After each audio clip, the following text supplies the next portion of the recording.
So বাবু ভাই, welcome back. আশা করছি যে ভালো ছিলেন। আমরা চলে যাব আপনার ঘটনায়।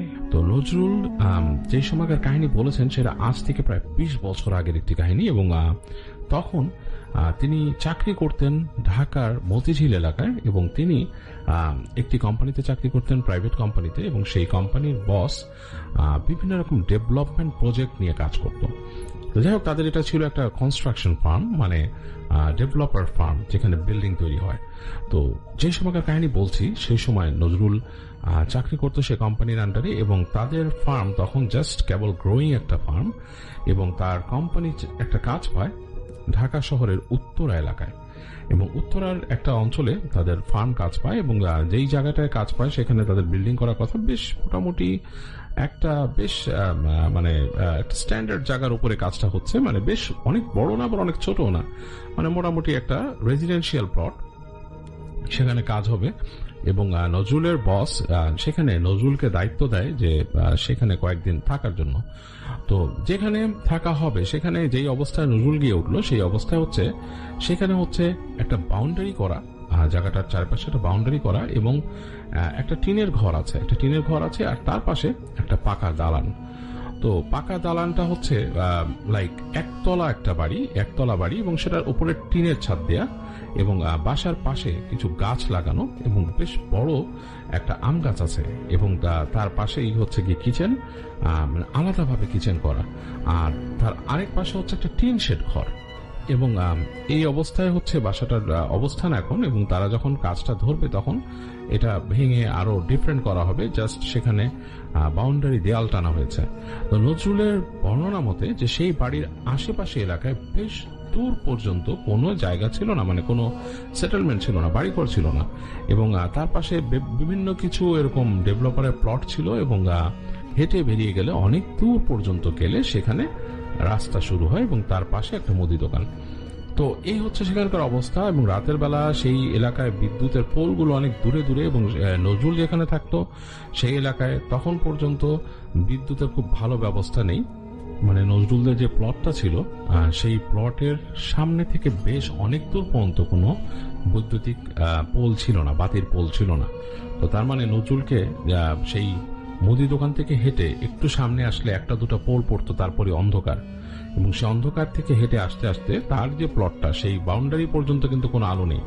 বাউন্ডারির ভেতরে ঢুকলে তার যে মূল যেই বাসাটা সেটার ভেতরে বাল্ব লাগানো ছিল, সেখান থেকে সে আলো পেত। তার মানে রাতের বেলা নজরুল যদি কোনো কারণে দোকানে যেত, সে আসলে বেশ অন্ধকারের মধ্যে দিয়ে আসতে হতো, যে কারণে সে একটা ফ্ল্যাশ লাইট ক্যারি করতো। আমি এই টোটাল ডিটেইলস বলছি এই কারণে আপনাদের একটু বোঝার সুবিধার জন্য যে জায়গাটা কেমন এবং পরিবেশটা কেমন।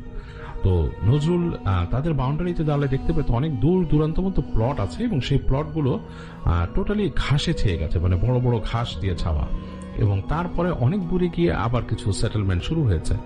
তো এরকম একটা অবস্থা, এরকম একটা প্লটে নজরুলকে থাকতে হবে, টেক কেয়ার করতে হবে, এবং তার বস এবং তাকে বুঝিয়ে দিয়ে সেখানে রেখে যায়। তো নজরুল যখন প্রথমে থাকে, তার বস তাকে বলে যে নজরুল সন্ধ্যার পরে একটু সাবধানে থাকবা। তো সে জিজ্ঞেস করে কেন, বলে কি অনেকে বলে ভূতের ভয় পায় এখানে। নজরুল বলে স্যার কি বলেন, ভূতের ভয় পায় মানে? বলে যে হ্যাঁ, এখানে যে লোক ছিল এখানে, সে বলে গেছে এখানে ভূতের ভয় পায়। আমি তো জানি না, আমি তো এখানে আসলাম, এসে যা দেখছি, বসছি কিছুক্ষণ, তো তুমি বুঝে শুনে থাকবা, যেহেতু বলছে ভূতের ভয় পায়, তুমিও, আমি চাই না তুমিও ভয় পাও, কারণ আমি তো আসলে ভূতের ভয়টা খুব একটা মানে পাই না, আর আমি এসব নিয়ে চিন্তাও করি না। তো তুমি থাকবা, সাবধানে থাকবা, আর তোমার যা যা লাগে তা তো তার বস ব্যবস্থা করেই দিচ্ছে তাকে। তো নজরুল যাই হোক প্রথম রাত সে ওই বাসাটায়, এবং তার সাথে একটা ছেলের থাকার কথা ছিল, যে ছেলেটা নাকি সাপোজ টু বি সেখানকার একজন শ্রমিক আর কি, লেবার টাইপের।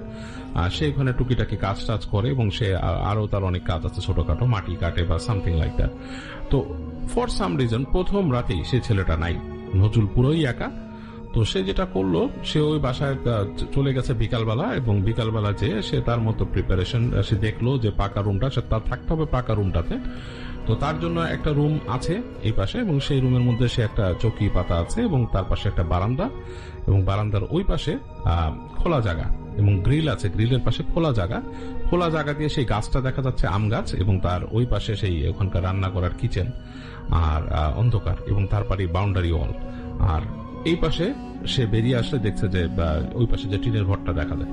যাই হোক, এরকম একটা অবস্থা, রাত সন্ধ্যা হয়ে গেছে, হালকা আলো জ্বলছে। তো নজরুল চিন্তা করে যে আমি এইখানে তো রান্না বাড়ার আজকে কোনো ব্যবস্থা নেই, আর ওই ছেলেটাও নাই, কিভাবে কি, তা আমি যাই দোকানে যাই কিছু কিনে নিয়ে আসি। যাই হোক, নজরুল বেরিয়ে যায় এবং সে বিকালের পরই বেরিয়ে যায়, সন্ধ্যা সন্ধ্যা হয়েছে তখন চলে যায় সে হেঁটে হেঁটে, এবং সেই দোকানে যেয়ে সে কিছুক্ষণ সময় কাটায়, তার মতো জিনিসপত্র কেনে, রুটি কলা হোয়াটেভার এগুলো কিনে টিনে সে ফেরত আসে। তো ফেরত এসে সে যখন সেই বাউন্ডারি ওয়াল দিয়ে ঢুকছে, তার কাছে একটু একটু অস্বস্তি লাগা শুরু করে, একটু ভয়ও লাগা শুরু করে। কারণ সে যখন আসছে সে রাস্তা দিয়ে, তার যখন বিজলি বাতির খাম্বাগুলো পার হয়ে যায়, সে দেখে যে বিজলি বাতির খাম্বা বেশ খানিকটা দূর পর্যন্ত আলো দিচ্ছে, এবং তারপরে কিন্তু বেশ অন্ধকার। এবং এটা হচ্ছে যে মানে উত্তরার এমন একটা জায়গা যেখানটা মানে ওই যে ডেভেলপমেন্টটা অনেক দূর পর্যন্ত হয়েছে, যেখান থেকে মানে শেষ মাথার দিকে আর কি। তো আলো কিন্তু খুব একটা নাই, ওই জায়গাটাতে অন্ধকার, সেই তার যে ল্যাম্পপোস্টের আলোটা পড়েছে তারপরে অন্ধকার। তো সে হেঁটে হেঁটে আসছে এবং তার হাতে সেই ফ্ল্যাশ লাইটটা, একবার ভাবে যে ফ্ল্যাশ লাইট মারবে কিনা, কিন্তু পরবর্তীতে তার কাছে মনে হলো যে অন্ধকারটা একটু বেশি ঘনীভূত, এবং দূরে যেখানে আলো দেখা যাচ্ছে, দূরে মানে ছোট ছোট আলো দেখা যাচ্ছে দূরে, সেখান থেকে তার কাছে মানে কেমন জানি একটা মনে হলো যে কোলাহলের মতো আসছে। মানে তার কাছে আসলে জিনিসটা, ওই যে ছোট আলোগুলো তার কাছে বা আরো ভীতিকর মনে হলো, কাইন্ড অফ লাইক খুব অন্ধকারের মধ্যে দূরে কোনো আলো। যাই হোক, সে ফ্ল্যাশ লাইট মেরে মেরে তার গেটের কাছে চলে আসলো, এবং এসে সে সেই তার যে টিনের গেট, ওই বাউন্ডারি দেওয়ালে সে তার টিনের গেট ছিল সেটা সরায় যখন বাসার প্রাঙ্গণে আসলো, তার বুকের মধ্যে একটা ছ্যাদ করে উঠলো। কারণ কি, ওখানে কিন্তু সে আলো জ্বালিয়ে যায় নাই, সে ভুলবশত বা যে কোনো বশত আলো জ্বালিয়ে যায়নি। তার কাছে দেখে মনে হলো যে এই আকাশের আলোতে, হালকা চাঁদের আলো ছিল, এটাতে মনে হচ্ছে সেই পাকা বাড়িটা, মানে পাকা ইট দিয়ে করা, প্লাস্টার নাই, সেই ঘরটা এবং তার পাশে যে টিনের ঘরটা, মধ্যবর্তী স্থানটা কেমন যেন মুখ বদদান করে আছে। কেমন জানি তার কাছে একটা গা শিরশিরে একটা মানে ভাব লাগলো। যাই হোক, নজরুল চিন্তা করলো যে আমাকে এটার সাথে ইউজড হতে হবে। আর বিশেষ করে তার এই গা শিরশির করে ওঠার একটা প্রধান কারণ হচ্ছে এই যে তার বস বলে গেছে তাকে যে ভূতের ভয় আছে, এটা তার মধ্যে একটু কাজ করছে। তো সে চিন্তা করে যে আমাকে সেটা ইউজড হতে হবে, কারণ আমাকে থাকতে হবে। এবং সে তাকায় দেখে যে সামনে যে দূরে দেখা যাচ্ছে কিচেন, এবং তার পাশেই বাথরুম অ্যান্ড মানে তারা যে পানি ইউজ করবে সেই জায়গাটা আর কি, তো বা গোসলখানা আর কি যেটাকে বলে। তো মানে ওই অনুযায়ী গোসলখানা, ওইটা আসলে পুরোপুরি কোনো মেড গোসলখানা না, হালকা একটা মানে পাকা ছোট একটা জায়গা করা, এবং তার পাশে একটা ছোট দেয়ালের মতো দেয়া আছে আর কি, বানানো আছে টিন দিয়ে। তো যাই হোক, তো এই জায়গাটা সে যখন দেখতেছে, সে ভাবতেছে যে আমাকে তো এটার সাথে ইউজ টু হতে হবে। তো নজরুল আস্তে আস্তে হেঁটে যায়, যে সে যে পাকা ঘরটা তালা মেরে গেছিল সেটা খুলে সে ভিতরে ঢুকে। তো ঢোকার পরে ঘরটায় ঢুকেই তার জানি কেমন একটা অস্বস্তি লাগা শুরু করে, মানে কেমন জানি একটা ভয় বা একটা ভীতিকর একটা চাপা অনুভূতি। সে যেটা বলছে যে ভাইয়া, সেটা ওইখানকার যে অবস্থাটা সেটা বলার মতো না, আপনাকে মানে ভাষায় প্রকাশ করার মতো না। অনুভূতিটা কেমন জানি একটা অনুভূতি। এটা হতে পারে যে আমি এই আগে শুনছি এখানে ভূতের ভয় আছে, আর আমি একা, আমার আশেপাশে কেউ নাই। আমি তো যা দেখছি যে দূর দূরান্ত পর্যন্ত ওই প্লটগুলোর মধ্যে কোনো মানুষ নেই। আর আমার সবচেয়ে কাছের যে নেবারিং যে প্লেসটা সেটা হচ্ছে ওই দোকান, এবং ওই দোকানের মানুষ এখান থেকে আমি চিৎকার করলেও কেউ শুনবে না। তো এরকম একটা সিচুয়েশনের জন্যই হয়তো মনের মধ্যে একটা ভয়। তো যাই হোক, নজরুল ঢুকে ভেতরে লাইটটা চালায় রুমে। লাইটটা জ্বালানোর পর তার মনটা একটু শান্ত হয়। শান্ত হওয়ার পর সে মোটামুটি তার মতো গুছিয়ে নেয়, এবং সে একটু ইউজ টু হওয়ার চেষ্টা শুরু করে যে আমি সবকিছু গোছায় টোছায় নিয়ে সে মোটামুটি একটা মানে ইউজ টু হওয়ার চেষ্টা করে। আর সেই সময় কিন্তু মোবাইল ফোনও ছিল খুব রেয়ার একটা জিনিস, সবার কাছে কিন্তু মোবাইল ফোনও থাকতো না, মানে খুবই রেয়ার জিনিস। আজ থেকে 20 বছর আগে মোবাইল ফোনটা বিদেশি মোটামুটি একটু কম মানুষ ইউজ করতো, আর আমাদের দেশে তো তখন আসলেই আরো রেয়ার একটা জিনিস। তো যাই হোক, নজরুলের সেটার সাথে মোটামুটি সিচুয়েশনটার সাথে ইউজ হওয়ার চেষ্টা করে, এবং সে তার ঘরটার গোছায় নিয়ে সে মোটামুটি একটা ব্যবস্থা করে আর কি থাকার নিজের। রাতের বেলা খাওয়া দাওয়া করে, সে লাইট জ্বালিয়ে, এবং তার কাছে বেশ অস্বস্তি লাগে, মানে বেশ একা একা রয়েছে তো, এবং একা একা যদি আপনি কোনো একটা জায়গায় থাকেন যেখানে কোনো মানুষ নাই, আপনার কাছে কিন্তু নিজের কাছে কেমন অস্বস্তি লাগা শুরু করবে। এবং ইটস নট লাইক এখনকার দিন যে এখন আমাদের কাছে মোবাইল ডিভাইস থাকে, অন্য কিছু থাকে, আমরা মোটামুটি সময় কাটাতে পারি। ওই সময়টা কিন্তু আপনি চিন্তা করেন একটা রুমের মধ্যে আপনি আছেন এবং আপনি জানেন আপনার আশেপাশে কোনো মানুষ নেই, অনেক দূর পর্যন্ত। আপনার রুমে একমাত্র হচ্ছে আপনার বিজলি বাতি, একটা টেবিল ফ্যান, আর এই চেয়ার টেবিল চৌকি, এতটুকুই। এবং আপনি কিভাবে সময় কাটাবেন? কোনো রিডিং ম্যাটেরিয়াল নাই, কিছু নাই। যাই হোক, নজরুলের কাছে খুব অস্বস্তি লাগা শুরু করে যে একটা সময় আর যেতে চায় না। তো সে এরকম যখন ফিল করতে থাকে, এক সময় সে মনে করে যে ধুত্তুরিকে আমি ঘুমিয়ে যাই, ঘুমাই গেলে হয়তো আমার সময়টা কাটবে। তো এরকম চিন্তা করে সে মোটামুটি ঘুমানোর চিন্তা করে। তো এই ঘুমানোর আগে তাকে রেস্টরুমে যেতে হবে, এবং সে কিন্তু এটা নিয়ে বেশ একটু অস্বস্তিতে পড়ে যায় যে এর মধ্যে রেস্টরুমে যাব, কিন্তু যেতে তো হবেই। তো সে তারপর করে কি তার ফ্ল্যাশ লাইটটা নিয়ে বের হয়, এবং সে রুমের থেকে বেরিয়ে হেঁটে হেঁটে যাচ্ছে। সে তার যে পাকা রুমটা পার হয়ে গেছে, আরো কাছিয়ে গেছে। যখন বাথরুমের কাছে আসছে, তার কাছে মনে হচ্ছে যে বাথরুমের মধ্যে, মানে সেই যে টিনে ঘেরা যে গোসলখানা জায়গাটা, সেই জায়গাটা মনে হচ্ছে পানি ফেলছে, কেউ হাত পা ধুচ্ছে, এরকম কোন একটা ব্যাপার। তো সে একটু অবাক হয়, পানি ফেলে হাত পা কে ধোবে এই জায়গাটাতে, মানে এটা কেমন একটা ব্যাপার, পানি ফেলা। এবং ওইখানে ছিল হচ্ছে টিউবওয়েল, মানে ওইটা না, মানে আপনার ওই তখন কলের পানি ওখানে ছিল না, ওখানে পাম্প বসাইতে হতো। তো টিউবওয়েল দিয়ে পানি পড়তেছে, ইটস লাইক সামথিং, এবং টিউবওয়েল চাপার শব্দ পাচ্ছে না, বাট পানি পড়ার শব্দ পাচ্ছে। তো নজরুল এই শব্দটা শুনে সে মনে করলো এখানে কি কেউ আছে বা কে। তো সে একবার চিন্তা করলো, সে গলা খাকারি দেয়, কিন্তু তারপরে তার সেই ভূতের ভয়ের কথা মনে পড়লো। এটা মনে পড়াতে সে চুপ করে গেল, আর কিছু বললো না। কিছুক্ষণ দাঁড়িয়ে থাকলো, পানি পড়ার শব্দ পেলো, তো এক সময় দেখলো পানি পড়ার শব্দ আর নেই, কেউ যদি পানি ইউজ করে চলে যায় সেরকম। তো যাই হোক, সে আবার এগিয়ে গিয়ে সেখানে তার হাতের ফ্ল্যাশ লাইট মারলো, দেখলো কেউ নেই, টেনে ঘোরা জায়গাটা, এবং যেখানে নাকি পানি পড়ার কথা সেই জায়গাটা পুরো শুষ্ক, টিউবওয়েলের নিচে কোনো পানি পড়ার কিছু নেই। নজরুলের কিন্তু ভয় লেগে গেল, একটু বুকে ছেদ করে উঠলো। সে চিন্তা করলো, তাহলে আমি পানির শব্দ কই পেলাম?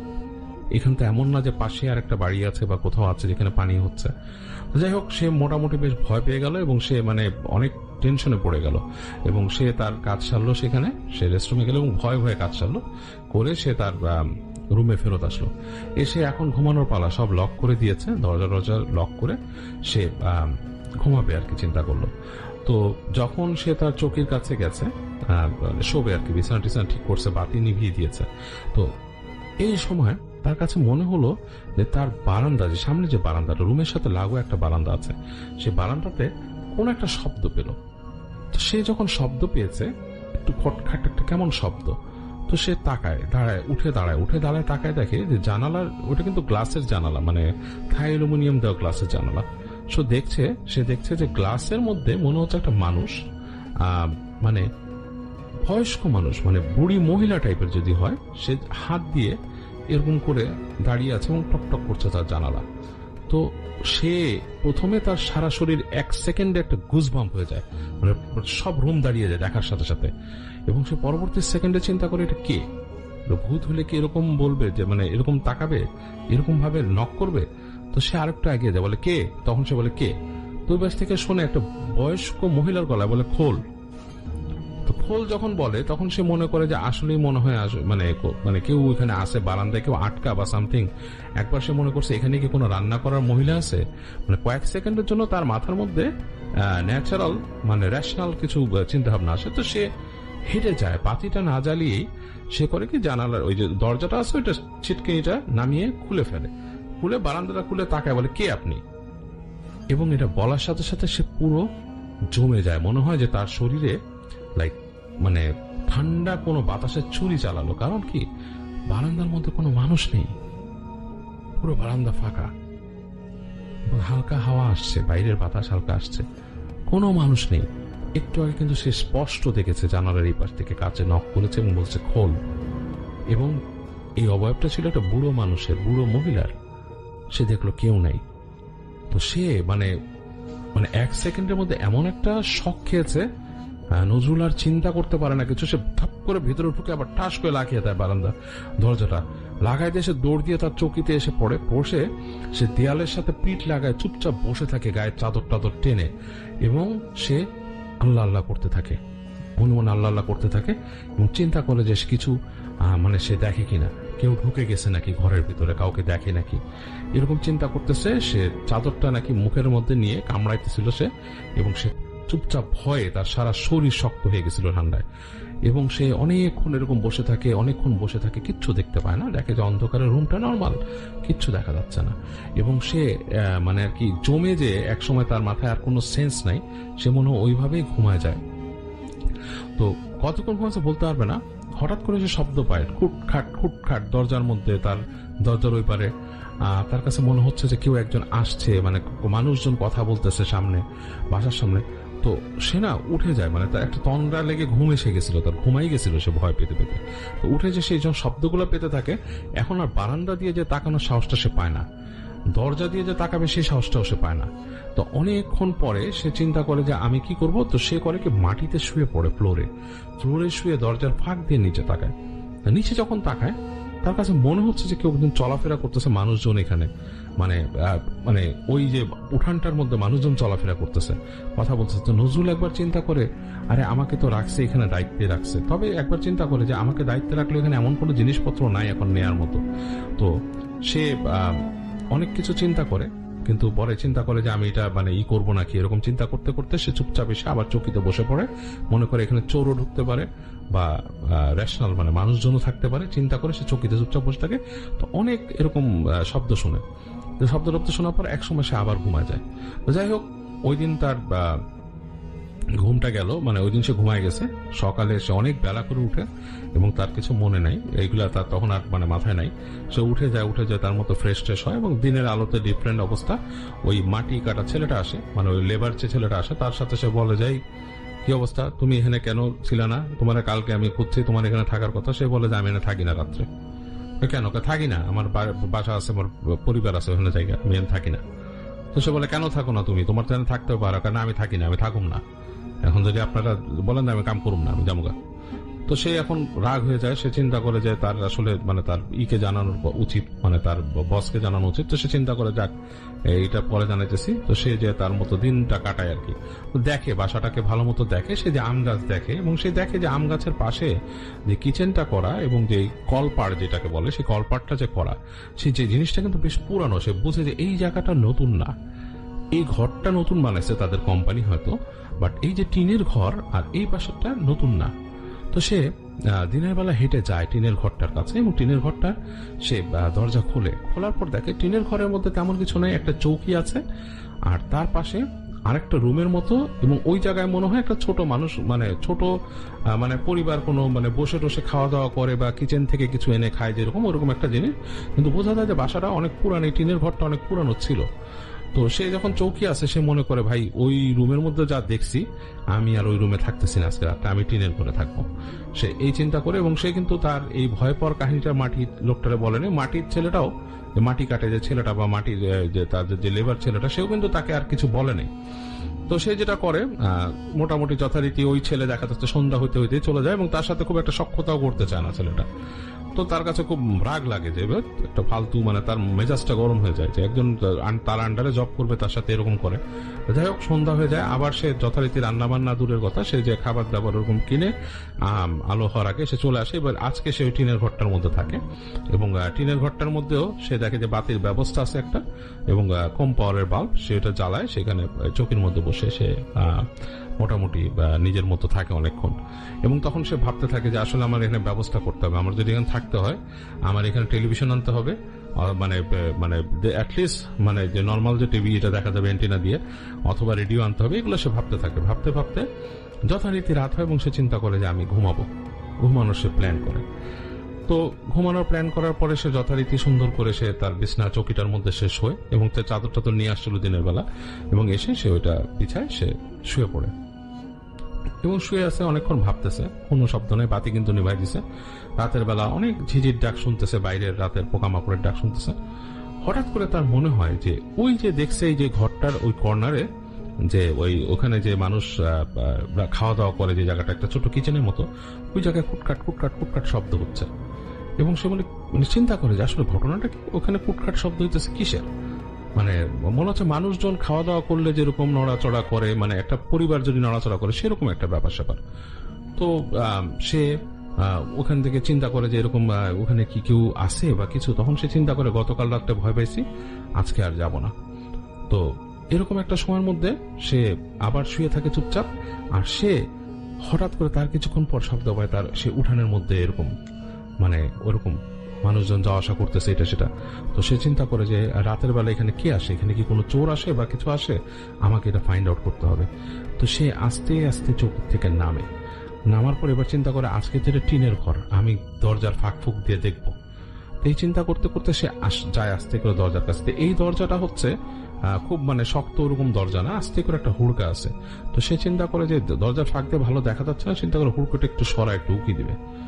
তো সে আস্তে করে দরজাটা হুড়কাটা সরায়, আস্তে করে দরজাটা এমন সময় সে খোলে যে সময় সে শুনতে পাচ্ছে যে পুরুষ মানুষের গলা দুইটা একদম মানে কাছাকাছি তার দরজার ঠিক পাশেই কথা বলতেছে ভারী গলায়, কথাগুলো সব বোঝা যাচ্ছে না তার।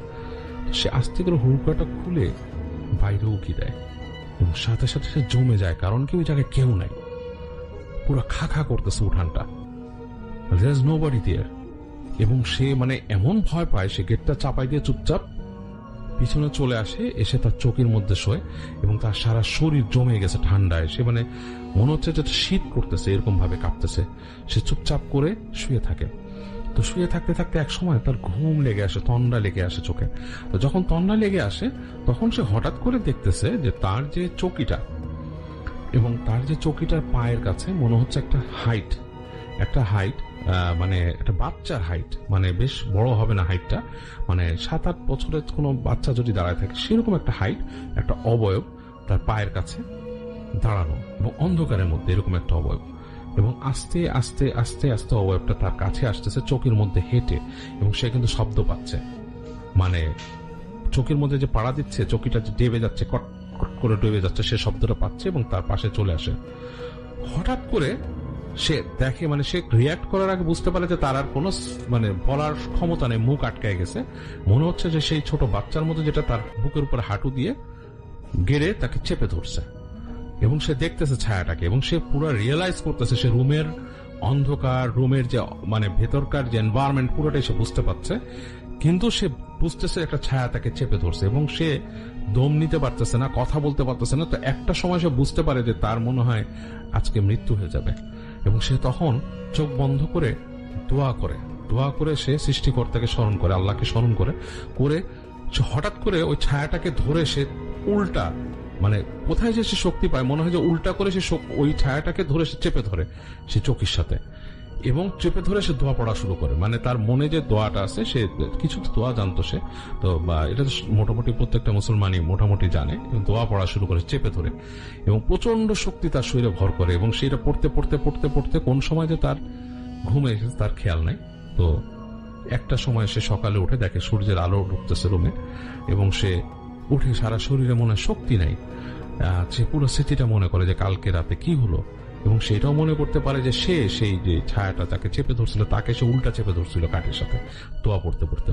এবং নজরুল উঠে সে দ্রুত বের হয়, সে ডিসাইড করে সেখানে থাকবে না, সে দ্রুত ওখান থেকে বের হয়ে হেঁটে চলে আসে, এসে সে বাস স্ট্যান্ডে চলে আসে, এসে সে শহরে ব্যাক করে এসে সে তার বসের সাথে দেখা করে এবং বসকে বলে মতিঝিল এলাকা একদম, মানে কিন্তু এই যে সে আসছে এর মধ্যে দিয়ে তার পুরো সময়টা ভয়ে কাটছে, সে ভয় পাচ্ছে, এবং সে অফিসে এসে তার বসকে বলে যে স্যার আমি ওখানে থাকতে পারবো না। তো স্যার তার দিকে তাকায় কিছুক্ষণ, বলে কি হয়েছে, তখন বলে যে স্যার আমি ভয় পাইছি, ওখানে আসলেই খারাপ জিনিস আছে। তো তার স্যার শুনে বলে আচ্ছা ঠিক আছে তোমার থাকা লাগবে না। তো সে অফিসে থাকতো এমনি, বলে ঠিক আছে তুমি থাকো। তো নজরুল যে অফিসে থাকলো ওই দিন, নজরুল কিন্তু অফিসে কাজে মন দিতে পারেনি। যেটা হয় সন্ধ্যার পর অফিস ছেড়ে সবাই চলে যেতে থাকে এবং 7টা-8টার দিকে অফিসে কেউ নাই, পুরো অফিস ফাঁকা হয়ে যায়। নজরুল কোনো কারণে ভয় পাওয়া শুরু করে অফিসের মধ্যেই, এবং সে বুঝতে পারছে না সে কোথায় যাবে, কি করবে। নজরুলের মানে মনটা এমন ভয় পাওয়া শুরু করে। তো নজরুল তার যে থাকার রুমটা ছিল, একটা কর্নারে একটা ছোট রুম ছিল থাকার জন্য অফিসে, সেখানে চিরপরিচিত রুম তার, সেখানে সে বসে আছে। তো বসে আছে যখন, তার কাছে হঠাৎ মনে হচ্ছে তার রুমের এই পাশের যে রুমটা, সেখানে বাঘ থেকে একটা বাচ্চার গলায় কথা বলতেছে তার সাথে, এবং বলতেছে তুই আমাকে মারলি, তোরে আমি ছাড়বো না। এবং নজরুল পুরা শুনছে একটা বাচ্চার গলায়, এবং নজরুল যখন শুনে, নজরুলের পুরা মানে সারা শরীর গুজবাম্প হয়ে তার মনে হচ্ছে তার আত্মা উঠে যাবে। তো সে ভয়ের চোটে উঠে দৌড় দিতে যায়, কিন্তু সে প্রথম যে জিনিসটা দেখে, তার কয়েকটা পা মানে কয়েকটা স্টেপ বাতাসে উঠে যায়, মাটিতে পড়ে না। মানে তার পাটাকে একটু এলিভেট করে দিছে, মাটির থেকে এলিভেট করে দিছে। এবং সে তখন আবার দোয়া পড়া শুরু করে, ওয়াল্লাগো ওয়াল্লাগো এরকম বলে সে যখন পাড়া দেয়, তখন দেখে সে মাটিতে পাড়া পড়ছে এবং সে দৌড় দেয়। অফিস খুলে সে বের হয়ে যায়, এবং অফিস খুলে বের হয়ে সে দৌড়াতে দৌড়াতে দৌড়াতে, তো সেইখানে একটা জায়গায় একটা মসজিদ ছিল কাছাকাছি, আমি স্পেসিফিকলি বলবো না নজরুলের সেই মসজিদটার কথা। সেখানে সে দৌড়াতে দৌড়াতে সে মসজিদে যায়। মসজিদে যেয়ে সে খোঁজা শুরু করে, ওখানে কাউকে পায় না। তো ওইখানকার একজন খাদেম ছিল, খাদেমের সাথে কথা বলে যে আমি হুজুরের সাথে দেখা করতে চাই। তো সে বলে কি হয়েছে ভাই? বলে যে আমি ভয় পাইছি, অনেক ভয় পাইছি, আপনি আমার কান্নাকাটি শুরু করে যে আমাকে হুজুরের সাথে দেখা করতে দেন। তো সেই খাদেম সাহেব যিনি ছিলেন, তিনি ম্যানেজ করেন হুজুরের সাথে তাকে দেখা করতে দেওয়া, এবং হুজুর আসে। কেননা তখন একটু পরে এশার নামাজ হবে, এর আগে আসেন হুজুর। হুজুরের সাথে দেখে নজরুল কান্নাকাটি করে দেয়, বলে হুজুর আমি এরকম ভয় পেয়েছি, এরকম এরকম। হুজুর তাকে বলে যে তুমি বসো, তুমি এখানে বসো, তুমি কি নামাজ কালাম তো পড়ো? বলে যে সব সময় না, আমি মানে খুব নিয়মিত না। বলে তুমি নিয়মিত হবা, তুমি নামাজ পড়ো, আগে অজু করো, আসো নামাজ পড়ো, কিচ্ছু হবে না। তো নজরুল অজু করে নামাজ আদায় করে, এই সময় এশার নামাজ হয় জামাতে, সেটা আদায় করে আদায় করার পরে সে যায় সে হুজুরের কাছে, এবং হুজুর তাকে বসা একটা রুকাইয়া করে এবং বলে, তাকে দেখে বলে যে তুমি জিন দ্বারা পজেস, তোমার কি কি হয়েছে? তখন সে বলে যেরকম, তখন বলে ওই জিনটা তোমাকে ফলো করে আসছে, ও এবং তোমার বাবা মা পর্যন্ত, তার বাবা মা ওখানে জিন আছে, অনেকগুলো জিন আছে, তুমি যেখানে ছিলা তার একটা জিনের পরিবার আছে, এবং সেই পরিবারটা সেখানে আছে, এবং তাদের ওখানে থাকার জায়গা, চলাফেরার জায়গা, মানুষকে তারা ভয় দেখায়। যে ওখানে থাকে তাকে নিশ্চয়ই ভয় দেখায়, কারণ ওই জায়গাটাতে অন্য একটা পরিবার ছিল, মানুষ্য পরিবার, তাদেরই ইমিটেট করে, মানে তাদের জিনিসটা নকল করে মানুষকে ভয় দেখায়। নতুন কোনো সেটেলমেন্ট যখন করতে যায়, তারা মানুষকে ওরকম ভয় দেখাবে এবং করে। তুমি যেহেতু একলা ছিল, তোমাকে ভয় দেখাইছে, এবং তুমি ওই বাচ্চাটা তোমাকে যখন নাকি আক্রমণ করছে রাত্রেবেলা এসে, তুমি তাকে প্রতিহত করে দিছো। তুমি বিশ্বাসী মানুষ, তোমার ভিতরে আলাদা একটা শক্তি ছিল, এবং তুমি তাকে প্রতিহত করছো, এবং সে আঘাত পাইছে তোমার দ্বারা। এবং এটা হয়, জিনরা কিন্তু মানে অনেক সময় হয়, আঘাত পেতেই পারে মানুষের কাছে। তো সে তোমাকে এখন এরকম ভাবে ক্ষতি করার চেষ্টা করে, তার বাপ মাও করবে। তো তোমাকে আমি এখন রুকাইয়া করে এটা তাড়াবো। তো সে বলে আচ্ছা ঠিক আছে। তো নজরুল বলে যে হুজুর যখন তাকে বসায় দোয়া পড়া শুরু করলেন, সে আর তখন অনেকক্ষণ সে শুনতেছিল, একটা মুগ্ধ হয়ে সে দোয়াগুলো শুনতেছিল, আয়াতগুলো শুনতেছিল, এবং এক সময় তার আর সেন্স থাকে না। যাই হোক, তার যখন সেন্স ফিরে, তখন দেখে যে সে শুয়ে আছে এক পাশে, এবং তাকে ডেকে উঠাচ্ছে খাদেম যিনি ছিলেন, উঠান। বলে যে ভাই ঠিক আছে, সব ঠিক হয়েছে আপনাকে। তো হুজুর তাকে বলেন যে আমি রুকাইয়া করছিলাম, তোমার ভিতরে ওই তোমাকে ভর করে আসছিল, ওকে আনছি, আনে ছাড়াইছি, তুমি তাকে আঘাত করছিলা, এবং আমি তাকে বলছি যে তুমি কেন, সে কেন তোমাকে আক্রমণ করছে, এবং সে খারাপ, বাচ্চা হইলেও খারাপ। তো যাই হোক, আমি ওটা ছাড়ানোর ব্যবস্থা করছি। তো তোমাকে এখন থেকে বলি, তুমি এখন থেকে 5 ওয়াক্ত নামাজ পড়বা, এবং এটার কোনো বিকল্প নাই, তোমাকে নামাজ পড়তেই হবে। তুমি কিন্তু এই যে তারা কিন্তু তোমার পিছনে লেগে থাকবে, চেষ্টা করবে তোমাকে ক্ষতি করার। তো সুতরাং তোমাকে সতর্ক থাকতে হবে, তোমাকে তাদের কোনো সুযোগ দেওয়া যাবে না। তুমি সবসময় প্রেয়ারের মধ্যে থাকবা, তোমার প্রেয়ার, এবং তুমি সবসময় পাক পবিত্র থাকবা, যাতে তোমাকে কোনো দুর্বল মুহূর্তে এসে সেটা কোন রকম ক্ষতি না করে।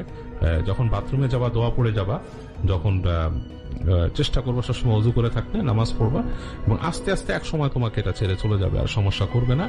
আর আমি তো যতটুকু করার করছি। আর হুজুর কিছু পানিতে দম দিয়ে দেন, পানি পড়ে দেন পানি খাওয়ার জন্য, এবং বলে যে একলা একলা বেশি থাকার চেষ্টা করবা না, দোয়া পড়বা, কিছু দোয়া বলে দেয়, সূরা বলে দেয়, বলে যে এগুলো পড়বা সবসময় আমল করবা, এবং এইভাবেই তুমি এটা থেকে বেঁচে থাকবা। তো নজরুল চলে আসেন হুজুরের কাছ থেকে, তাকে অনেক সালাম দিয়ে দোয়া করে ওনার সাথে চলে আসে, এবং নজরুল এরপর থেকে উনি যেতেন ওই মসজিদে, প্রায় নামাজ টামাজ পড়তেন, এবং একলা থাকতেন, এবং একলা থাকলে অনেক সময় সে ভয় পেতেন, বলে যে প্রায়। এবং নজরুলকে অনেকদিন এরকম ত্যাক্ত করেছে, বাট নজরুল কিন্তু ওই ইমামের পরামর্শ মেনেছেন, তিনি নামাজ পড়তেন, এবং এখন পর্যন্ত সে পুরোপুরি মোটামুটি উনি পরেশগার পাঞ্জেগানা নামাজি, এবং সবকিছু তিনি ফলো করেন।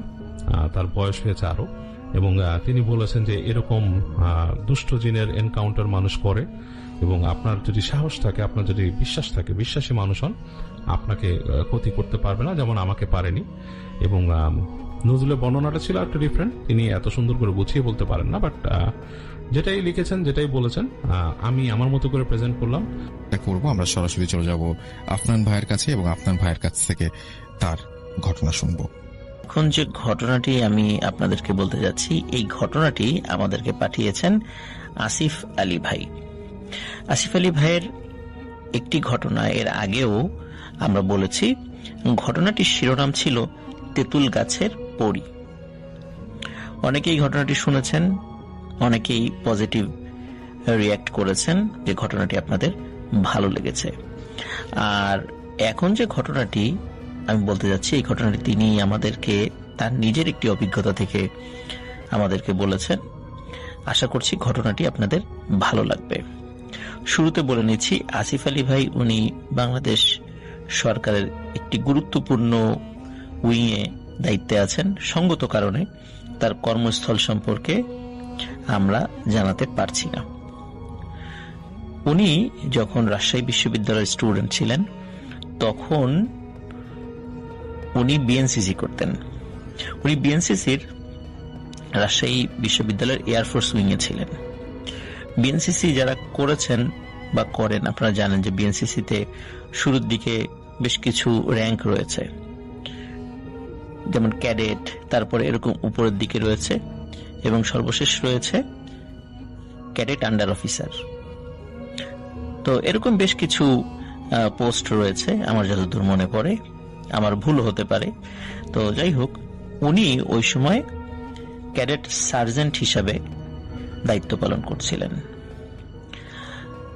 এর মধ্যে কি হয় যে যশোর যে এয়ারবেস রয়েছে, তো সেখান থেকে একটি ক্যাপসুল ট্রেনিং এর আয়োজন করা হয়, মানে ক্যাপসুল ক্যাম্পেইন আর কি।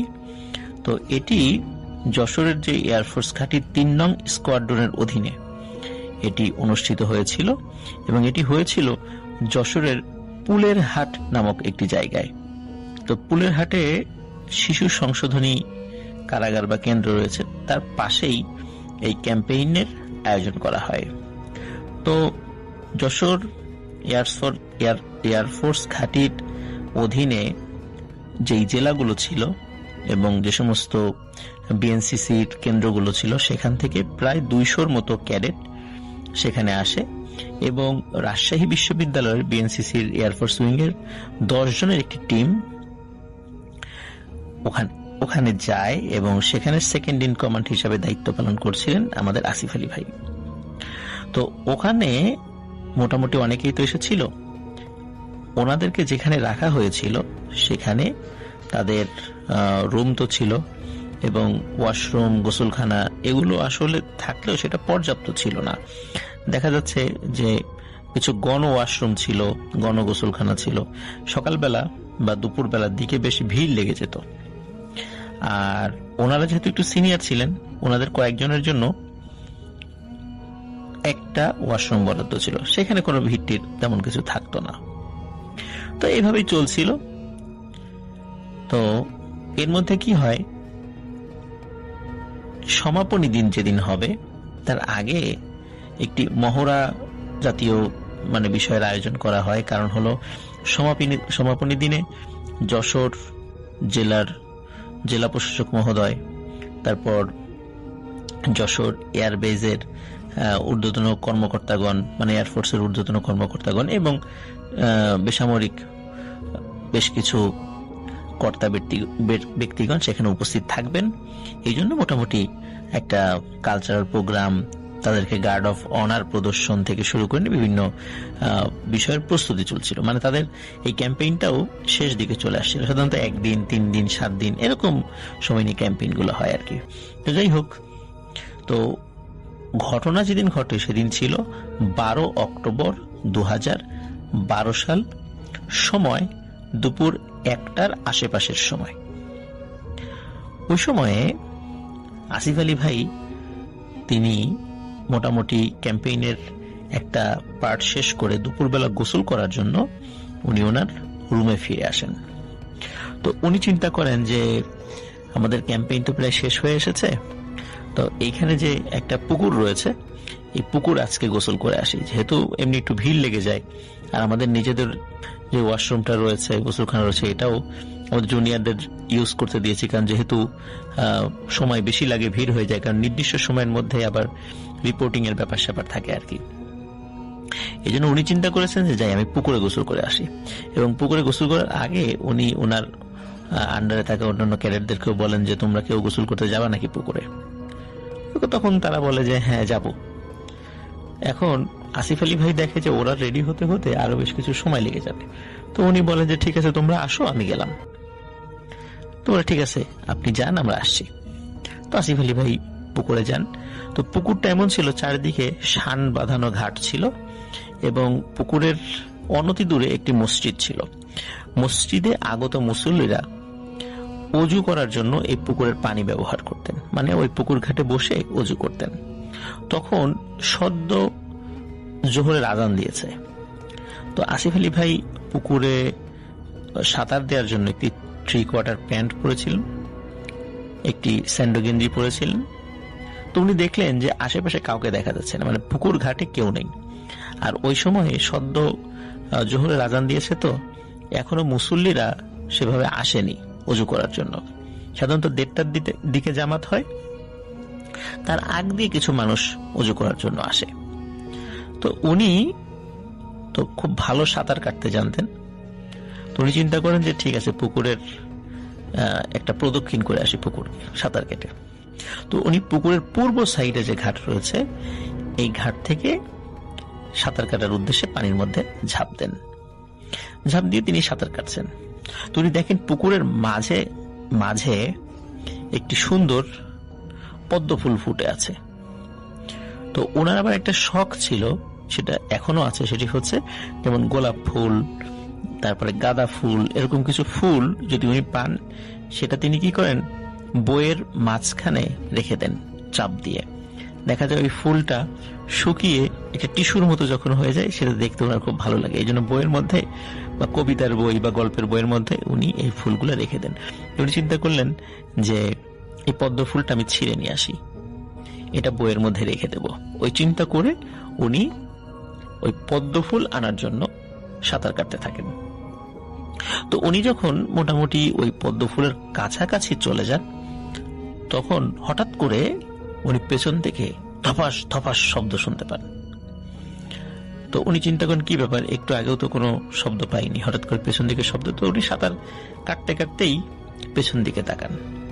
তো পেছন দিকে তাকিয়ে দেখেন যে 30 থেকে 35 বছর বয়সী একজন মহিলা, উনি পুকুর ঘাটে বসে কাপড় কাচ্ছেন।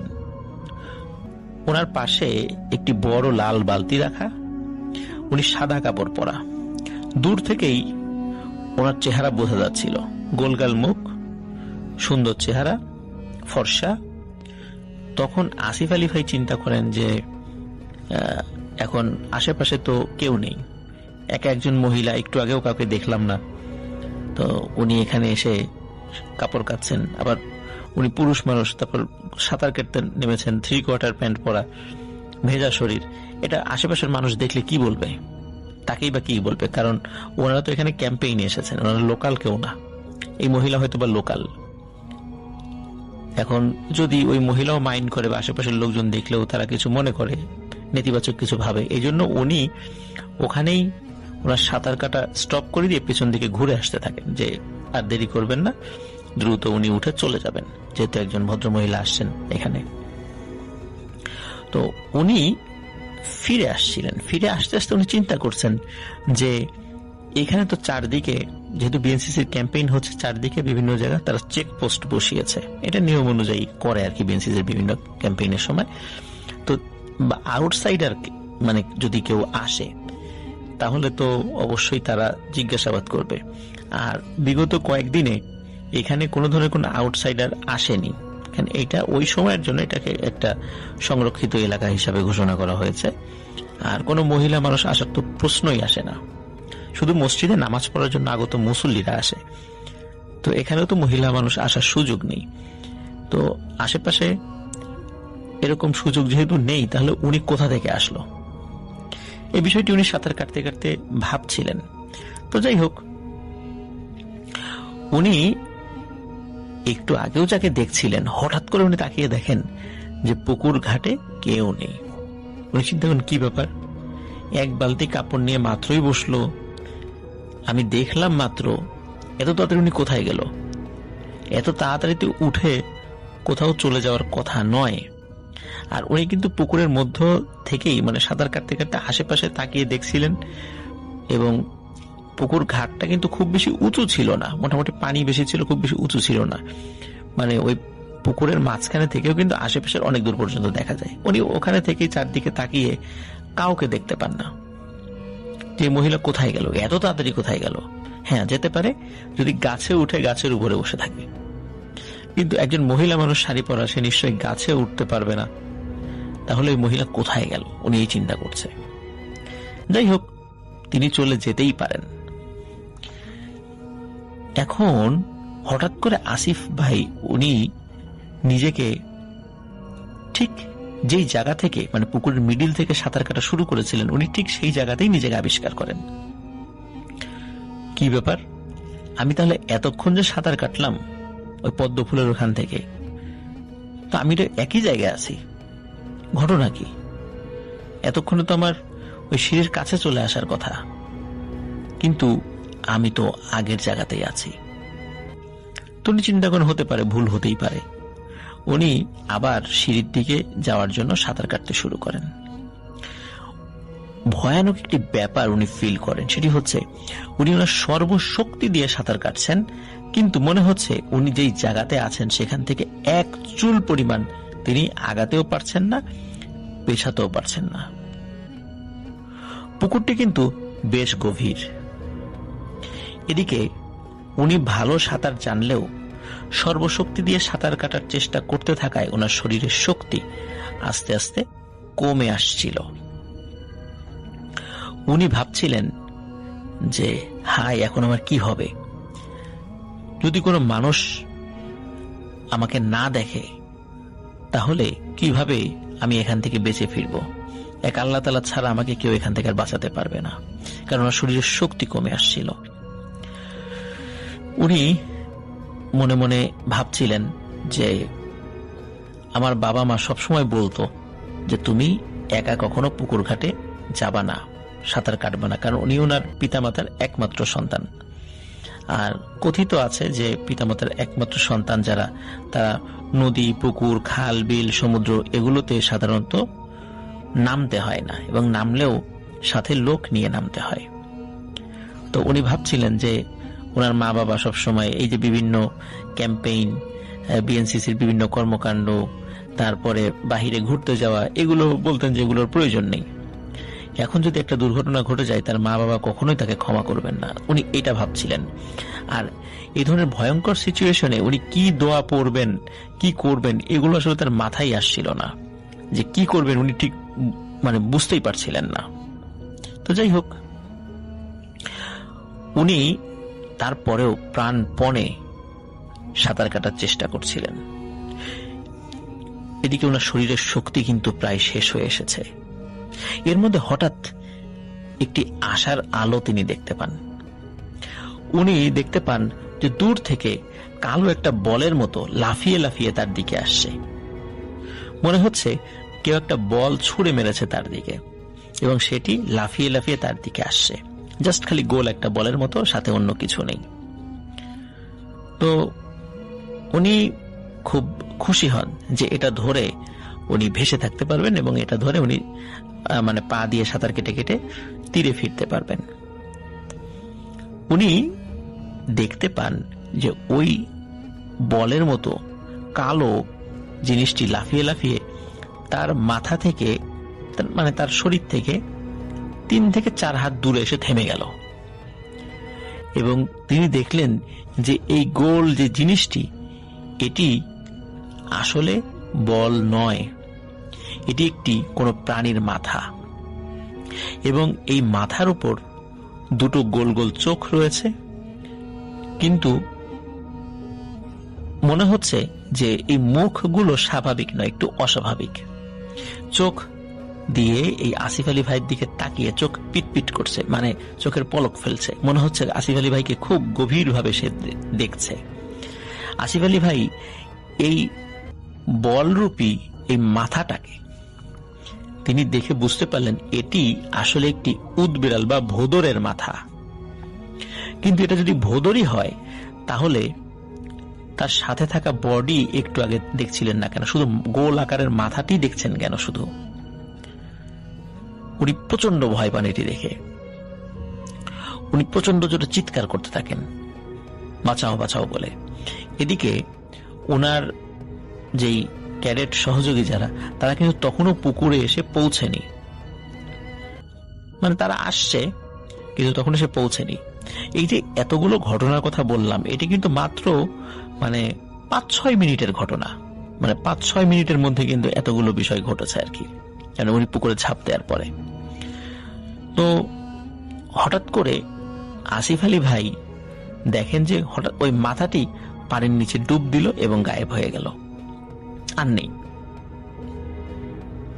এরপরে উনি দেখেন যে দুটো বাচ্চা ছেলে, হয়তো বা 5-6 বছর বয়স, তারা দুটো সাইকেল চালিয়ে, ছোট ছোট দুটো সাইকেল চালিয়ে ওই পুকুরের পাশ দিয়ে আসছে। তখন তিনি ওই দূর থেকে সাঁতার মানে কাটার চেষ্টা করছেন এবং ওই দুটো বাচ্চাকে ডাকছেন যে এই আমাকে বাঁচাও, আমাকে বাঁচাও। কিন্তু ওই দুটো বাচ্চা ওই পুকুরের দিকে তাকিয়ে হাসছে এই কারণে তারা হয়তো ভাবছে যে এত বড় একজন মানুষ পুকুরের মধ্যে হাবুডুবু খাচ্ছে, মনে হয় মজা করছে, প্রথমে এটা ভেবেছে। কিন্তু আসিফ আলী ভাই কিন্তু তাদের মুভমেন্ট দেখে বুঝতে পেরেছে তারা আসলে ঘটনার ভয়াবহতা অনুধাবন করতে পারেনি। তখন আসিফ আলী ভাই চিৎকার করে বলে ওঠেন যে আমি ডুবে যাচ্ছি, দ্রুত কাউকে খবর দাও।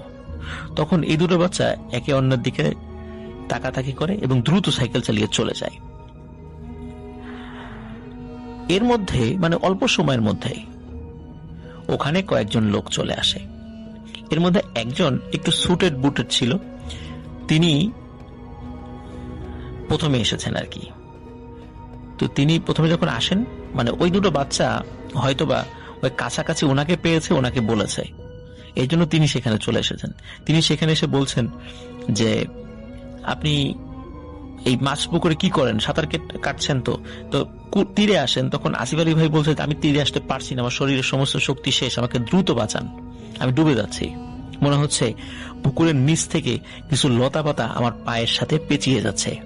বলে কি বলেন, পুকুরের নিচে তো লতা পাতা এত মানে নিচে তো লতা পাতা নেই, আমরাও তো জানি পুকুর সম্পর্কে।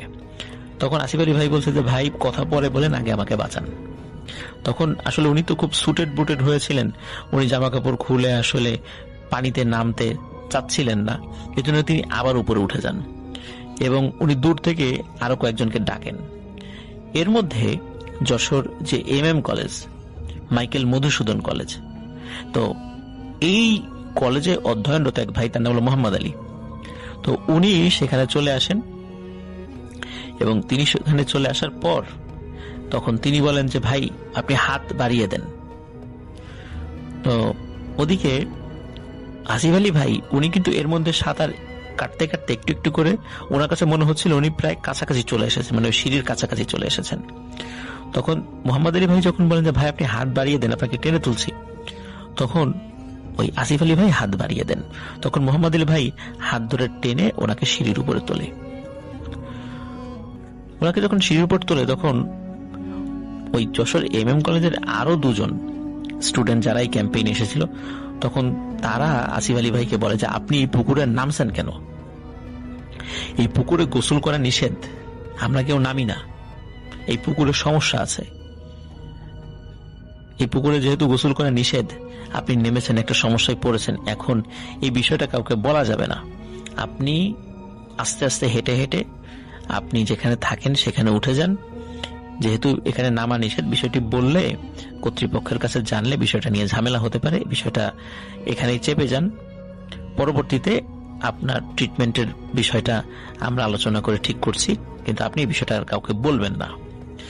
উনি এত সময় ধরে সাঁতার কাটার চেষ্টা করার কারণে শরীর খুবই দুর্বল হয়ে গিয়েছিল। তখন এর মধ্যে আর কি ওই যে মোহাম্মদ আলী ভাই বলছেন যে ভাই আপনি মাছপুকুর থেকে, আপনি তো সাঁতার জানতেন, তা মাছপুকুর থেকে এই সিঁড়ি পর্যন্ত আসতে পারছিলেন না কেন?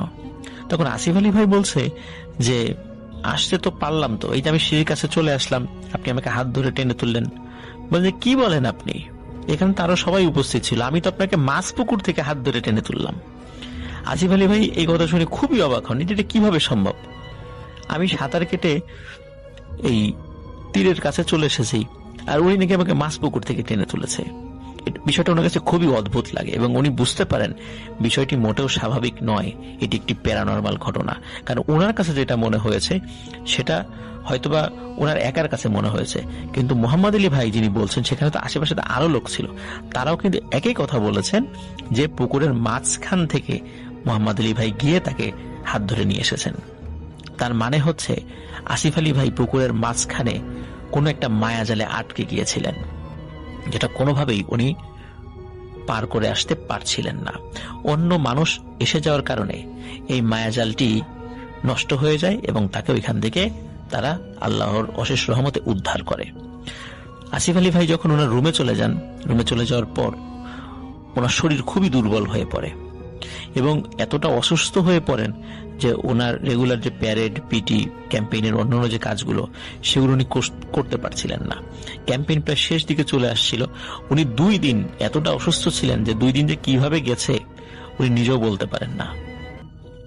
যখন মোটামুটি ক্যাম্পেইনের শেষ দিনের আগের দিন, ওই সময়ে ওইখানে শেষ দিন একটা ইভেন্ট থাকবে। বিষয়টা এরকম যে আমাদের বিভিন্ন শ্রেণী পেশার মানুষ যারা আছেন, কৃষক, কামার, কুমোর, তো ওনারা যে ধরনের ইনস্ট্রুমেন্ট গুলো ইউজ করেন আর কি, যে ধরনের পোশাক পরেন, এই ধরনের পোশাক এবং ইনস্ট্রুমেন্ট গুলো বাজার থেকে কিনে আনতে হবে এবং বিভিন্ন জন এই ইনস্ট্রুমেন্ট গুলো প্রদর্শন করবেন এবং এই যে বিভিন্ন শ্রেণী পেশার মানুষদেরকে তুলে ধরবেন, তাদের শ্রেণী পেশা সম্পর্কে এই প্রোগ্রামের সাংস্কৃতিক যে অংশটা আছে সেখানে তুলে ধরবেন।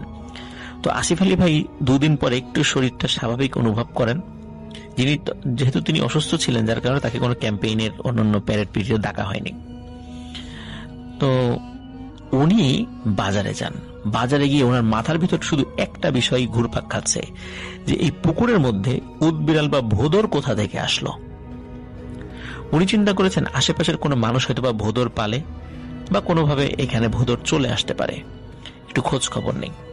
উনি বাজারে গিয়ে বিভিন্ন মানুষের কাছে প্রশ্ন করেছেন যে আচ্ছা এখানে কেউ কি ভোদর পালে? সকলে এক বাক্যে বলে দেয় না, এখানে কোনো ভোদর পালে না এবং এখানে কেউ কখনো ভোদর দেখেও না।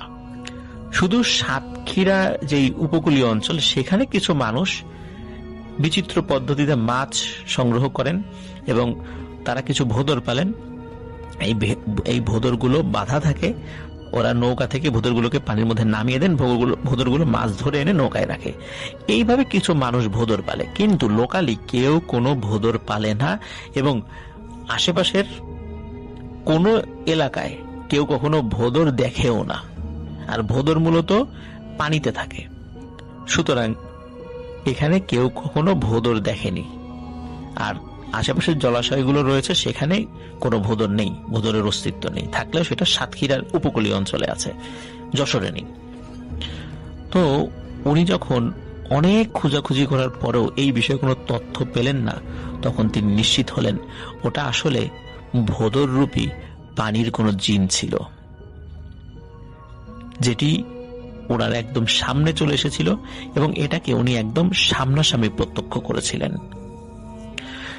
তো যাই হোক, আসিফ আলী ভাই উনি পুকুরের মধ্যে আটকে পড়েছিলেন এবং ভয়ানক একটা বিপদ থেকে মহান আল্লাহ রব্বুল আলামিন তাকে রক্ষা করেছিলেন। Thank you so much. আপনার ঘটনার জন্য আপনাকে অনেক ধন্যবাদ এবং আমরা চলে যাব আমাদের পরবর্তী অতিথির কাছে। আশা করছি যে তার যে শোনানো ঘটনাটা সেই ঘটনাটা আপনাদের ভালো লাগবে। আসসালামু আলাইকুম ডিয়ার লিসেনার্স, আশা করছি আপনারা সবাই ভালো আছেন এবং ভালো সাথে আছেন। তো দর্শক, আমরা চলে আসলাম আপনাদের মাঝে নতুন কিছু গল্প নিয়ে। আশা করব আপনাদের কাছে গল্পগুলো ভালো লাগবে, তাই যারা যারা ভিডিওটি প্লে করেছেন শেষ পর্যন্ত আমাদের সাথেই থাকবেন। বর্তমান শীতের একটা সময়, তাই আমরা সবসময় চেষ্টা করবো যে শীতের ভিডিওগুলো যেন গল্পগুলো যেন বেশি করে বলা হয়। শীতের রাতের একটি ছোট ভয়াল রহস্যময় একটা গল্প নিয়ে শুরু করছি আমাদের আজকের এপিসোড। বাংলাদেশের উত্তরের শেষ প্রান্তে ছোট্ট একটা গ্রামের নাম পাটিগাঁও। এই গ্রামের চারদিকে শুধু পাহাড় আর অরণ্য। শীতের গ্রামটা যেন নিস্তব্ধ হয়ে যায়, যেন সময়ও জমে গেছে এরকম মনে হয় এই গ্রামে আসলে। এই গ্রামের এক কোণে আছে পুরনো একটা চাইল্ড কেয়ার হাসপাতাল। হাসপাতালটা বহু বছর আগে আগুনে পুড়ে গিয়েছিল। তখন মারা গিয়েছিল কয়েকজন শিশু আর একজন নার্স। নার্সের নাম ছিল মায়া শ্রী। লোকে বলে রাতের শেষ প্রহরে হাসপাতালের দোতলায় আজও কাঁপাকাঁপি শিশুর কণ্ঠ শোনা যায়। আর মায়াশ্রী নামে কেউ নরম গলায় ডাক দেয়, বাচ্চারা ওঠো, তোমাদের ওষুধ খেতে হবে। কেউ বিশ্বাস করে না, আবার অনেকেই বিশ্বাস করে সেই মায়াশ্রী ডাক এগুলো, কিন্তু সবাই মেনে চলে। শীতের রাতে ওই হাসপাতালের সামনে কেউ যেন না যায় বা ওর আশেপাশেও যেন কেউ না থাকে। গল্প শুরু হয় তৌহিদ নামের 16 বছরের একটি ছেলের সঙ্গে। তৌহিদ খুবই দুষ্ট, খুব সাহসী, ভয় বলতে কিছুই চেনে না তৌহিদ। সে বন্ধুদের সাথে বাজি ধরলো, মায়াশ্রী হাসপাতালে ভয় লাগে কেন ভাই, আজ রাতে সেখানে ঢুকবো। বন্ধুরা ভয় পেলেও তৌহিদ একাই যাওয়ার সিদ্ধান্ত নিল সেই হাসপাতালে। সেই রাতে কুয়াশা এত ঘন হয়ে নামলো যে রাস্তার শেষ ছায়া ছাড়া কিছুই দেখা যায় না। তৌহিদ হাসপাতালের কাছে পৌঁছে দেখলো পুরো বিল্ডিংটা কালো ছায়ার মতো দাঁড়িয়ে আছে, যেন একটা দানব আকৃতির। দরজাগুলো ভাঙা, ভিতর থেকে ঠান্ডা বাতাস বের হচ্ছে। সে টর্চ জ্বালিয়ে ভিতরে ঢুকলো। পুরনো বিছানাগুলো পড়ে আছে, কিছু পোড়া কাপড় আর কিছু বেড। একটা দেওয়ালের হাতের খুব ছোট ছোট ময়লার ছাপ, যেন বাচ্চারা দৌড়ে হাত ছিল। তৌহিদ এগাতে থাকে টর্চে জ্বলিয়ে, কিন্তু হঠাৎ করে সে বুঝতে পারলো যে তার পিছন থেকে কেউ একটা তাকে অনুসরণ করছে এবং তার কিছুক্ষণ পরেই তার হাতে থাকা টর্চটা বন্ধ হয়ে গেল।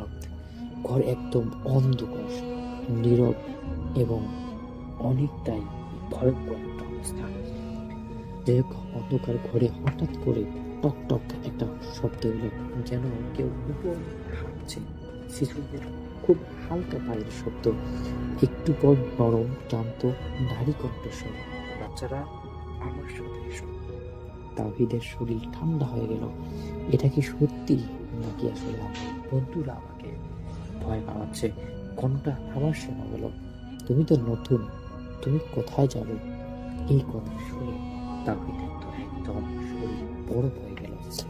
আর কিছু শোনা যায়নি। পরদিন সকালে তাওহীদকে পাওয়া গেল।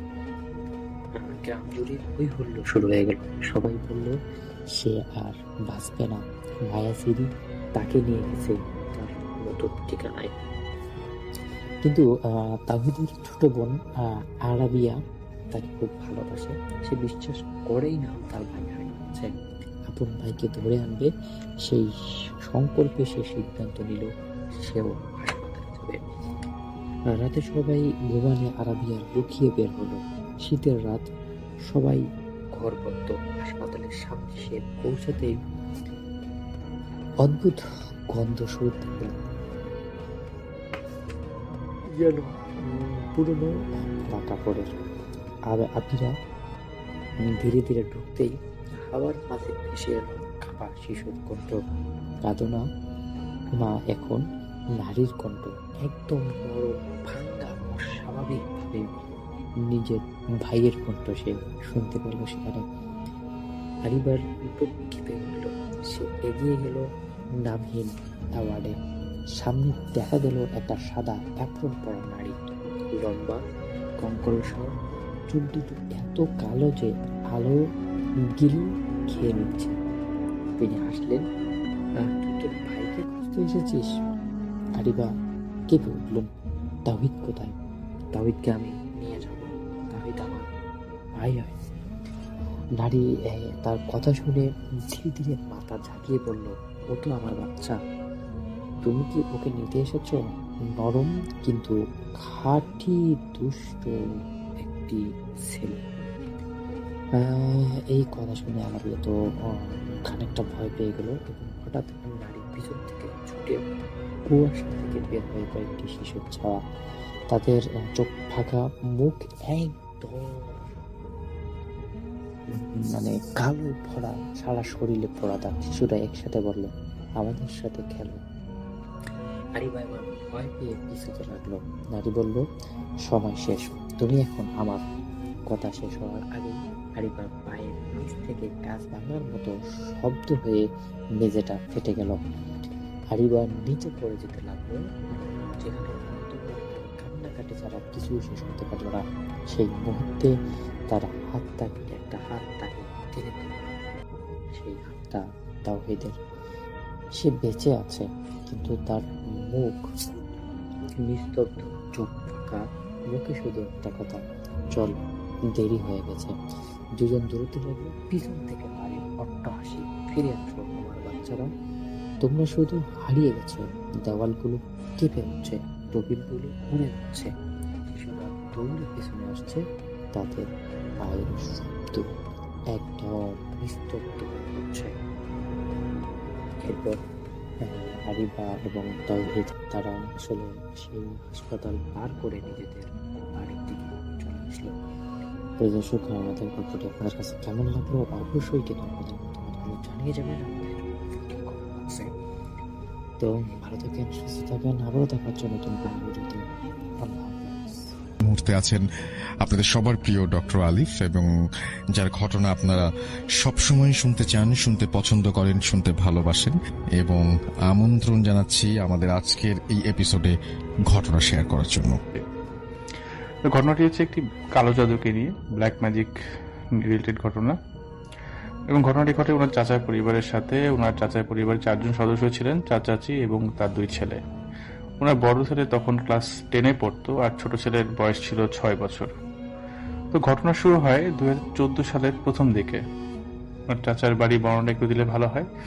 বাড়িটাতে ছিল 4 রুম, এবং 4টে রুম ছিল লাগানো একসাথে, একটা গ্রামের স্কুল ঘরের মতন লম্বালম্বি ভাবে 4টি রুম। এবং বাড়ির সামনে ছিল একটি গোয়াল ঘর, এবং তারপরে ছিল কিছু বাঁশবাগান। বাড়িটা একটু নিরিবিলি টাইপের ছিল, এবং রাত্রেবেলা একটু ভয়ও লাগতো অনেকের, কারণ রাত্রেবেলা যখন বাঁশের শব্দগুলো হতো বাতাসে, তখন একটু কেমন জানি ভীতি সঞ্চার হতো। যাই হোক, তো একদিন ওনার চাচি রান্না করার জন্য খড়িঘর থেকে খড়ি আনতে যান রাত্রেবেলায়। তো খড়ি টান দিতেই হঠাৎ তার চাচির হাতে একটি সাপ কামড় দেয়। তারপর গ্রামে যেটা হয়, ওঝা ডেকে আনা হয় এবং ওঝাকে দিয়ে বিষ নামানো হয়। এখান থেকে কিন্তু ঘটনার শুরু। এরপরে প্রায় 2-1 দিন পর অস্বাভাবিকভাবেই সবাই রাতে ঘুমিয়ে পড়েন। অনেক গভীর রাত 2টা কি 3টা হবে, এমন সময় ওনার চাচার পায়ে সাপে কামড় দেয়। সাপের 2 দাঁত স্পষ্ট বোঝা যাচ্ছিল, এবং ব্যথায় ওনার ঘুম ভেঙে যায়। সঙ্গে সঙ্গেই বাসার সবাই উঠে পড়ে এবং খোঁজ করে সাপের, কিন্তু কোথাও কোনো সাপ খুঁজে পাওয়া যাচ্ছিল না। ওনারা ব্যাপারটা আসলে নর্মালি নেন। এবারও ওঝা ডেকে আনা হয় এবং ওনার চাচাকে ওঝা সুস্থ করে। এরপর ওনারা ওঝাকে জিজ্ঞেস করে যে কি সাপ কামড়িয়েছিল। ওঝা বলে, এর আগে যে সাপটি ছিল সেই সাপই। এই সাপের নামটি হচ্ছে কালবুড়া। তো বারবারই একই সাপ কামড় দিচ্ছে, ব্যাপারটা খুব বেশি স্বাভাবিক লাগলো না ওনাদের কাছে। এভাবে প্রায় 5 মাসের মতো সময় কেটে গেল। ওনাদের অনেক ধরনের সমস্যা হতো, এর মধ্যে অনেকবারই এরকম সাপে কাটার ঘটনা ঘটেছে। অনেক তাবিজ কবজ করেও কোনো কাজ হচ্ছিল না। এরপরে ওনার চাচা স্থানীয় এক হুজুরকে বিষয়টি শেয়ার করেন। হুজুর এলাকায় প্রসিদ্ধ ছিল ঝাড়ফুঁকের জন্য। হুজুর একটি মোরগ জবাই করতে বলেন এবং ওনাদের বাচ্চাদেরকে সেটা খাওয়াতে বলেন। তো হুজুরের কথা অনুযায়ী এটি মোরগ নিয়ে আসা হয়, এবং মোরগ আনার পরে হুজুরও আসে। তো হুজুর সহ চাচা এবং ওনার বড় ছেলে যখন মোরগটা জবাই করবে ঠিক ওই সময়ই চাচার বড় ছেলের হাতে সাপে কামড় দেয়। তখন সবাই দেখলো যে একটা কোনো কিছু কামড় দিল, কিন্তু দেখা গেল না এবং সাপে কামড়ের মতো দাগ। এবারও সাপটা নজরে পড়লো না। ওনার চাচা আসলে খুব চিন্তায় পড়ে গেলেন, আর সেই হুজুর আর খুব বেশি কিছু বলতে পারলো না। ওনার চাচা অনেক খোঁজাখুঁজির পর একজন কবিরাজের সন্ধান পান। এরপর ওনার চাচাচি কবিরাজের বাড়ি গেলেন। কবিরাজের বাড়ি যাওয়ার পর আশ্চর্য ঘটনা হচ্ছে, কোনো কিছু বলার আগেই কবিরাজ কিছু বললেন তাকে। ওনাকে বললেন যে আপনার বাড়িতে কালো জাদু করা হয়েছে এবং এটি খারাপ জিন চালনা করা হয়েছে। এরপর কবিরাজ আরো বললেন যে ওনাদের বাড়ির 5 জায়গায় তাবিজ আছে এবং এগুলো তুলে নিয়ে আসতে হবে। যাই হোক, কবিরাজের বাসা থেকে তারা সেদিন বাসায় চলে আসেন। সেদিন রাতের ঘটনা, সবাই খাওয়া দাওয়া সেরে যে যার ঘরে ঘুমিয়ে পড়েন। রাত ঠিক 2টা-3টা হবে এমন সময় সাইদ ভাইদের সবার বাসায় সবার ঘুম ভাঙে হচ্ছে ওনার চাচাচির ডাকে। কারণ আগেই বলেছিলাম যে ওনার চাচাচির বাসা ছিল ওনাদের বাসার একদম পাশে, এবং ওনার চাচা বললেন যে তাড়াতাড়ি কবিরাজের কাছে যেতে হবে, কারণ ওই দিন ওনাদের বাসায় প্রায় সবাইকেই সাপে কেটেছিল, ওনার চাচা চাচি এবং তাদের বড় ছেলেকে। তো যাই হোক, ওনারা রাত্রেবেলায় ভ্যান ঠিক করলেন এবং কবিরাজের বাসার দিকে রওনা দিলেন।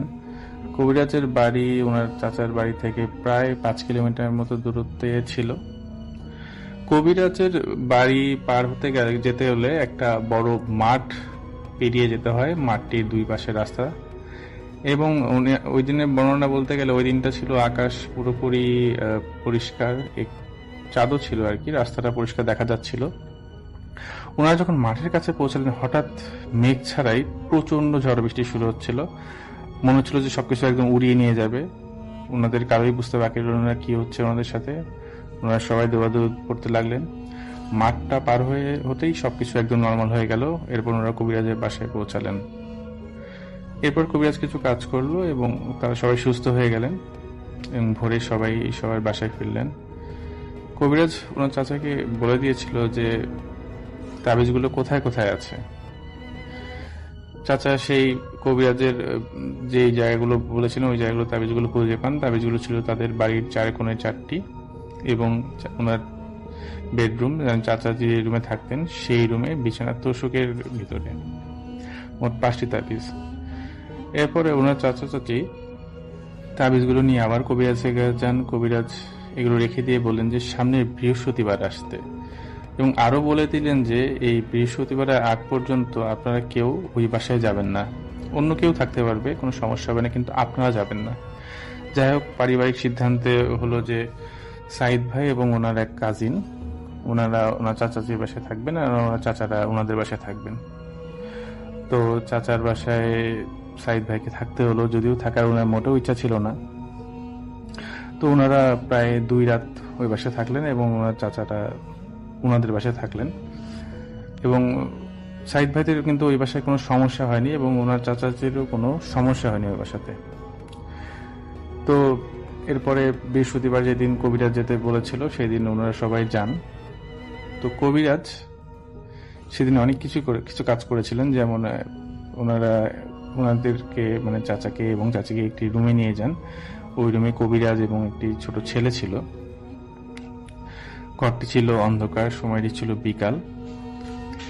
তো কবিরাজ তার ওই চাচাচিকে নিয়ে ওই ছেলেটিকে নিয়ে বসে কিছু পড়তে শুরু করলেন, এবং একটা সময় খেয়াল করলেন চাচাচি যে বাচ্চাটা হঠাৎ পড়ে গেল, এবং কিছুক্ষণ পর ছেলেটি আবার কাঁপতে কাঁপতে উঠে বসলো, এবং সেই সময়ে উঠে বসার পর ছেলেটির ভয়েস চেঞ্জ হয়ে গেল এবং কর্কশ কণ্ঠে বলে উঠলো যে কেন আমায় ডেকেছিস।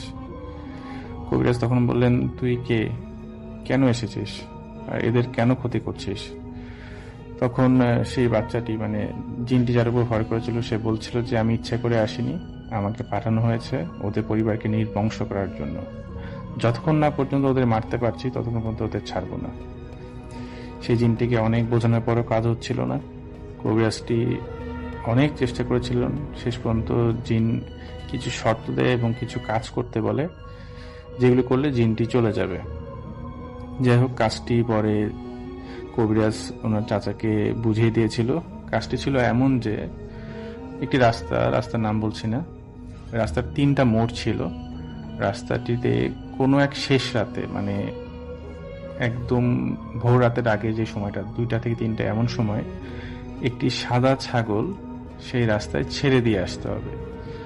এবং ছেড়ে দিয়ে আসার এবং আরো কিছু শর্ত ছিল, যেটার মধ্যে একটা ছিল যে কোনো প্রকারের ভয় পাওয়া যাবে না, ভয় পেলে হবে না, এবং ছাগলটিকে ছেড়ে দিয়ে আসার পরে পিছনে তাকানো যাবে না। তো ওনার চাচা সেই কাজগুলো করলেন যা কবিরাজ বলেছিল উনি, বাট ওনার এক্স্যাক্টলি এরকম সাদা রঙের ছাগল পেতে একটু সময় লেগেছিল। এরপরে ওনার চাচা ঠিক ওরকমভাবেই একটি রাস্তায়, নির্জন রাস্তা, 3 রাস্তার মোড়ে এই ছাগলটি ছেড়ে দিয়ে আসেন এবং চলেও আসেন।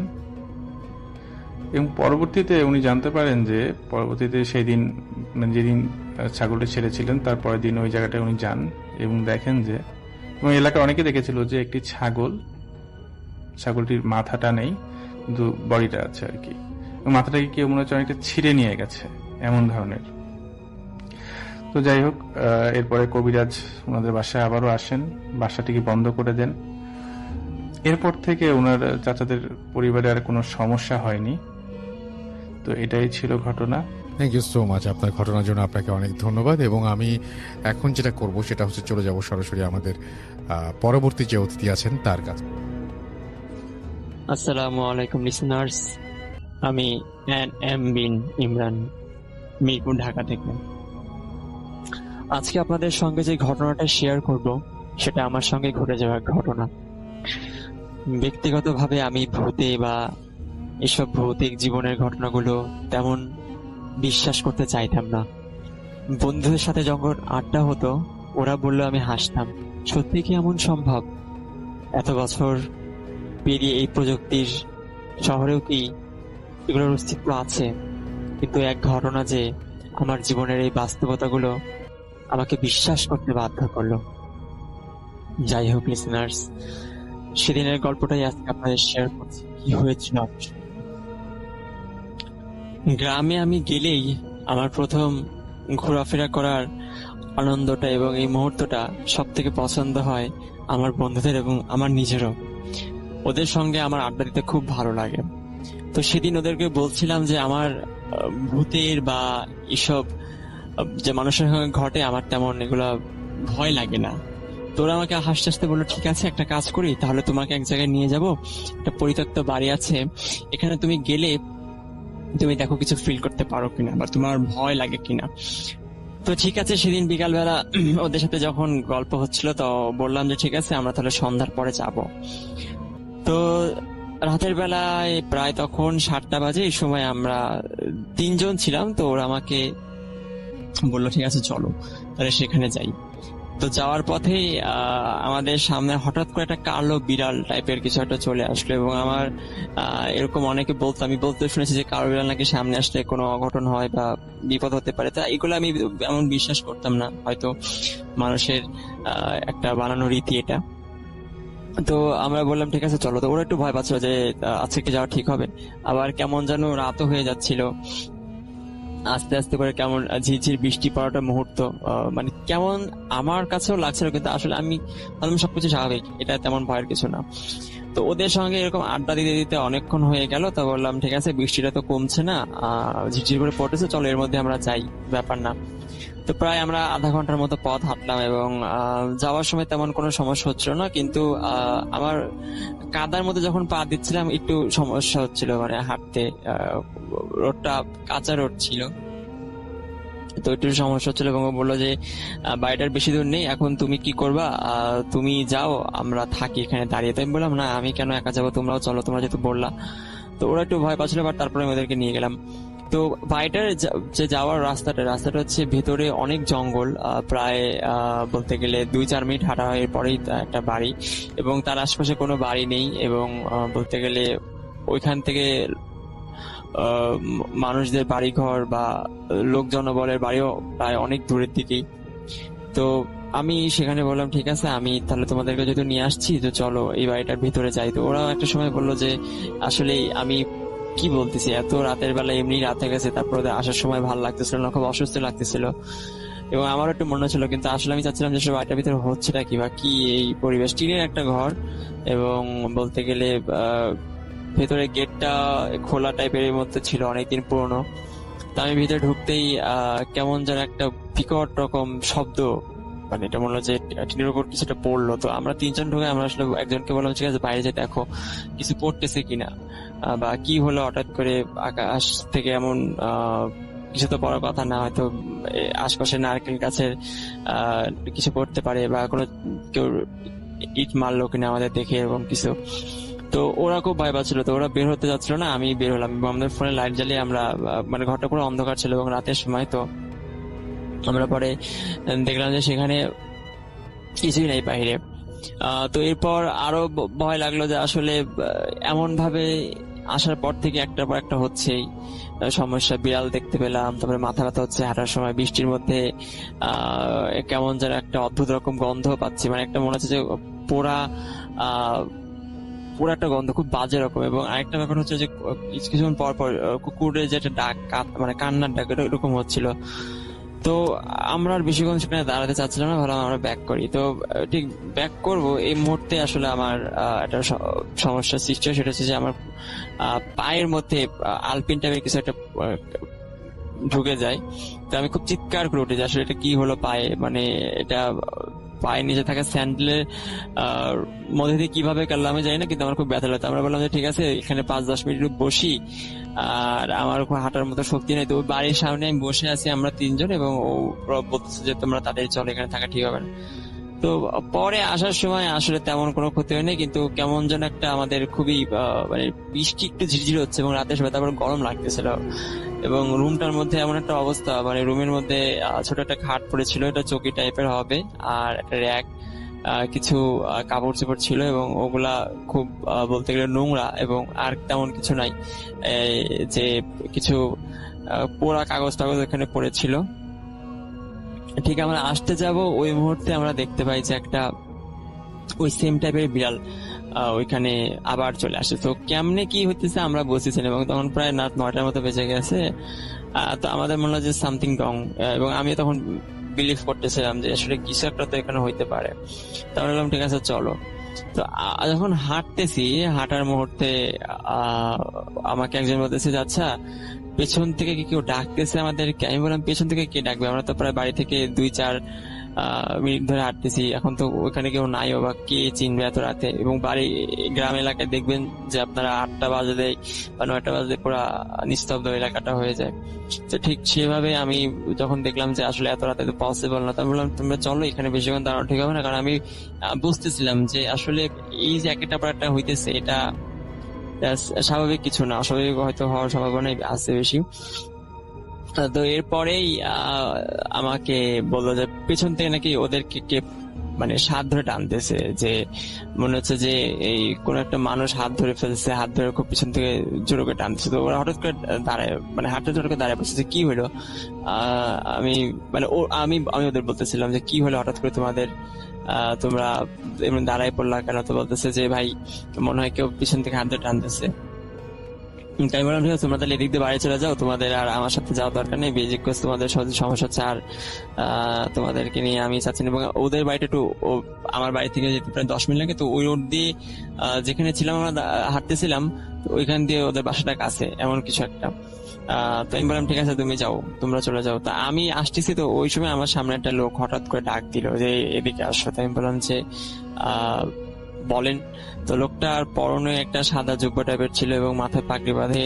তো বললো যে তুমি কোথায় থাকো। তো আমি পরে বললাম যে এখানে আমার বাড়ি এটা। তো সে বলল ঠিক আছে তুমি চোখ বন্ধ করো। তো আমাকে যখন এই কথাটা বলছে আমি খুব ভয় পেয়েছি, চোখ কেন বন্ধ করবো এত রাতে, বা ছিনতাইকারী এমন কিছু, মানে মাথায় তখন কি যে কাজ করতেছে একমাত্র আমি আর আল্লাহ জানি। তো ওইটার সময় দেখলাম যে উনি আমার মুখে টাচ করলো, মানে মাথা কপাল থেকে একদম মাথার নিচ পর্যন্ত টাচ করে দিল হাত দিয়ে। এবং ওই সময় আমি বুঝতে পারলাম খুব ঠান্ডা, মানে মারাত্মক রকমের ঠান্ডা একটা হাত, যে হাতটা আসলে কি বলবো, এটা এটা এটা শুধু আমি বিলিভ করি। যে এরপরেই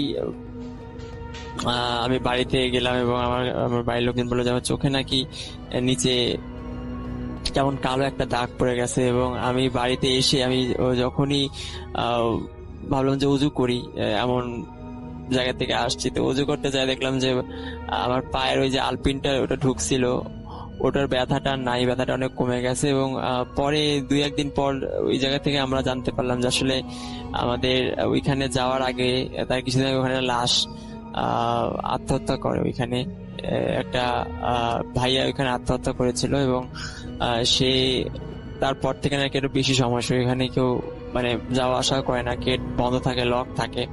তো তারপরে আমরা সেদিন কিভাবে গেট খোলা পেলাম আল্লাহ জানে। এবং সবথেকে অবাক করার ব্যাপার হচ্ছে যে আমার সামনে যে লোকটা আসলো এবং যে কালো বিড়াল দেখলাম, পেছন থেকে যে আমার বন্ধুর শার্টটা টান দিল, আসলে এটা কারা ছিল আমরা কিছুই জানি না।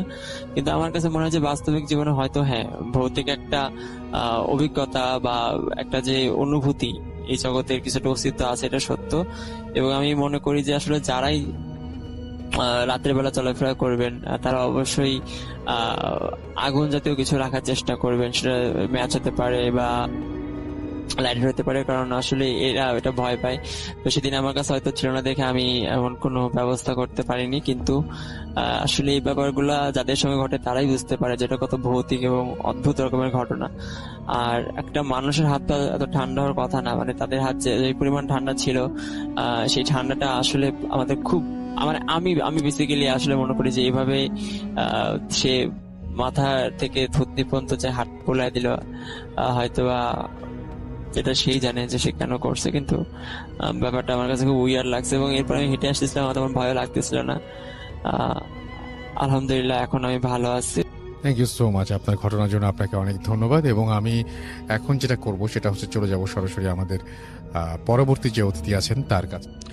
তো এই ঘটনাটা সম্পূর্ণ একটা স্কুলকে নিয়ে। এই স্কুলটা হবিগঞ্জের কোন এক জায়গায় এবং এটা বেশ বড় একটা সরকারি স্কুল এবং সেখানে নাকি প্রায় সময়, মানে ইভেন এখনো নাকি সেখানে ভয়ঙ্কর কিছু ঘটনা ঘটে এবং অনেক কিছু দেখতে পায় রাত্রেবেলা। এটা নাকি শহর থেকে বেশ সাইডে। তো আজিম ভাইয়ের এক ফ্রেন্ড, উনি যখন ক্লাস 9-এ পড়তেন তখন সেই স্কুলটা ছেড়ে আরেক জায়গায় চলে যাবে। তো স্কুলের শেষের দিন ওনার যখন বিদায় বেলা, উনি সবার সাথে হাই হইলা করে যখন চলে যাবেন, তখন এখানে একটা সিকিউরিটি গার্ড ছিল, এক চাচা। সেই চাচা নাকি অনেক বয়স ছিল এবং উনি অনেক পুরানো একজন সিকিউরিটি গার্ড ছিলেন। তো সেই চাচার সাথে কথা বলতে বলতে আজিমের সেই ফ্রেন্ড বলতেছে, চাচা আমি দেখতে চলে যাব, তো অনেকের কাছে অনেক সময় স্কুল নিয়ে খারাপ কিছু শুনছি যে স্কুলে নাকি রাতে অনেক কিছু দেখা যায়, তো আপনি তো একটা সময় এখানে নাইট গার্ড ছিলেন, আপনি যদি কখনো কিছু দেখে থাকেন একটু জানাইলে ভালো, একটু শুনতাম আর কি। তো সে চাচা আর কি রাজি হয় না, বলে আর এগুলা মিথ্যা কথা, এগুলা কিছুই না, কিছুই দেখা যায় না। অনেক বলার পর তো সেই চাচা বলে, আচ্ছা একটা ঘটনা আছে, এটা বলতেছি, কিন্তু এরকম তোমরা ভয় পাবা কিনা জানি না, আচ্ছা বলতেছি। তো সেই আজিমের সেই ফ্রেন্ডকে বলে। তো ঘটনাটাকে ছিল এরকম যে সেই চাচা নাকি যখন ঘটনাটা বলে তার বেশ কয়েক বছর আগে সেখানে তিনি সেই স্কুলে তিনি নাইট গার্ড হিসাবে কাজ করতেন এবং সেখানে রাত্রি লাগে 3 জন কাজ করতো। স্কুলটা বর্ণনাটা হচ্ছে এরকম যে স্কুলটার গেটে ঢুকতেই বিশাল বড় মাঠ, মাঠের একটা পাশেই ওই নাইট গার্ডদের থাকার জন্য একটা রুম ছিল। আর সেই রুমের ঠিক কয়েক কদম সামনেই একটা হাফ বিল্ডিং ছিল, মানে উপরে টিন শেড, নিচে একটা ফ্লোরের রুম ছিল এবং সেই রুম নাকি বেশ বড় ছিল। নার্সারি এবং প্লে গ্রুপের ক্লাসগুলো ওখানে হতো। আর ওটা পার হয়ে 2টা বেশ বড় বিল্ডিং ছিল, 3তলা বিল্ডিং। তো এরকমই ছিল আর কি স্কুলের এরিয়াটা, এবং এটা নাকি একটু সাইডে ছিল। তো তো আশেপাশে লোকারণ্য খুব একটা মানে ওইরকম ছিল না এবং মানুষ এরকম আশেপাশে থাকতো না, কিন্তু খুব সুন্দর পরিবেশে স্কুলটা ছিল। তো সেই চাচা ওনার কাজটা ছিল এরকম যে রাত 12টা থেকে 2টা পর্যন্ত ওনার ডিউটি ছিল, তারপরে আবার শিফটিং ডিউটি হয় 2টা থেকে 4টা পর্যন্ত আরেকজন, আবার 4টা থেকে 6টা পর্যন্ত আরেকজন, এরকম ছিল।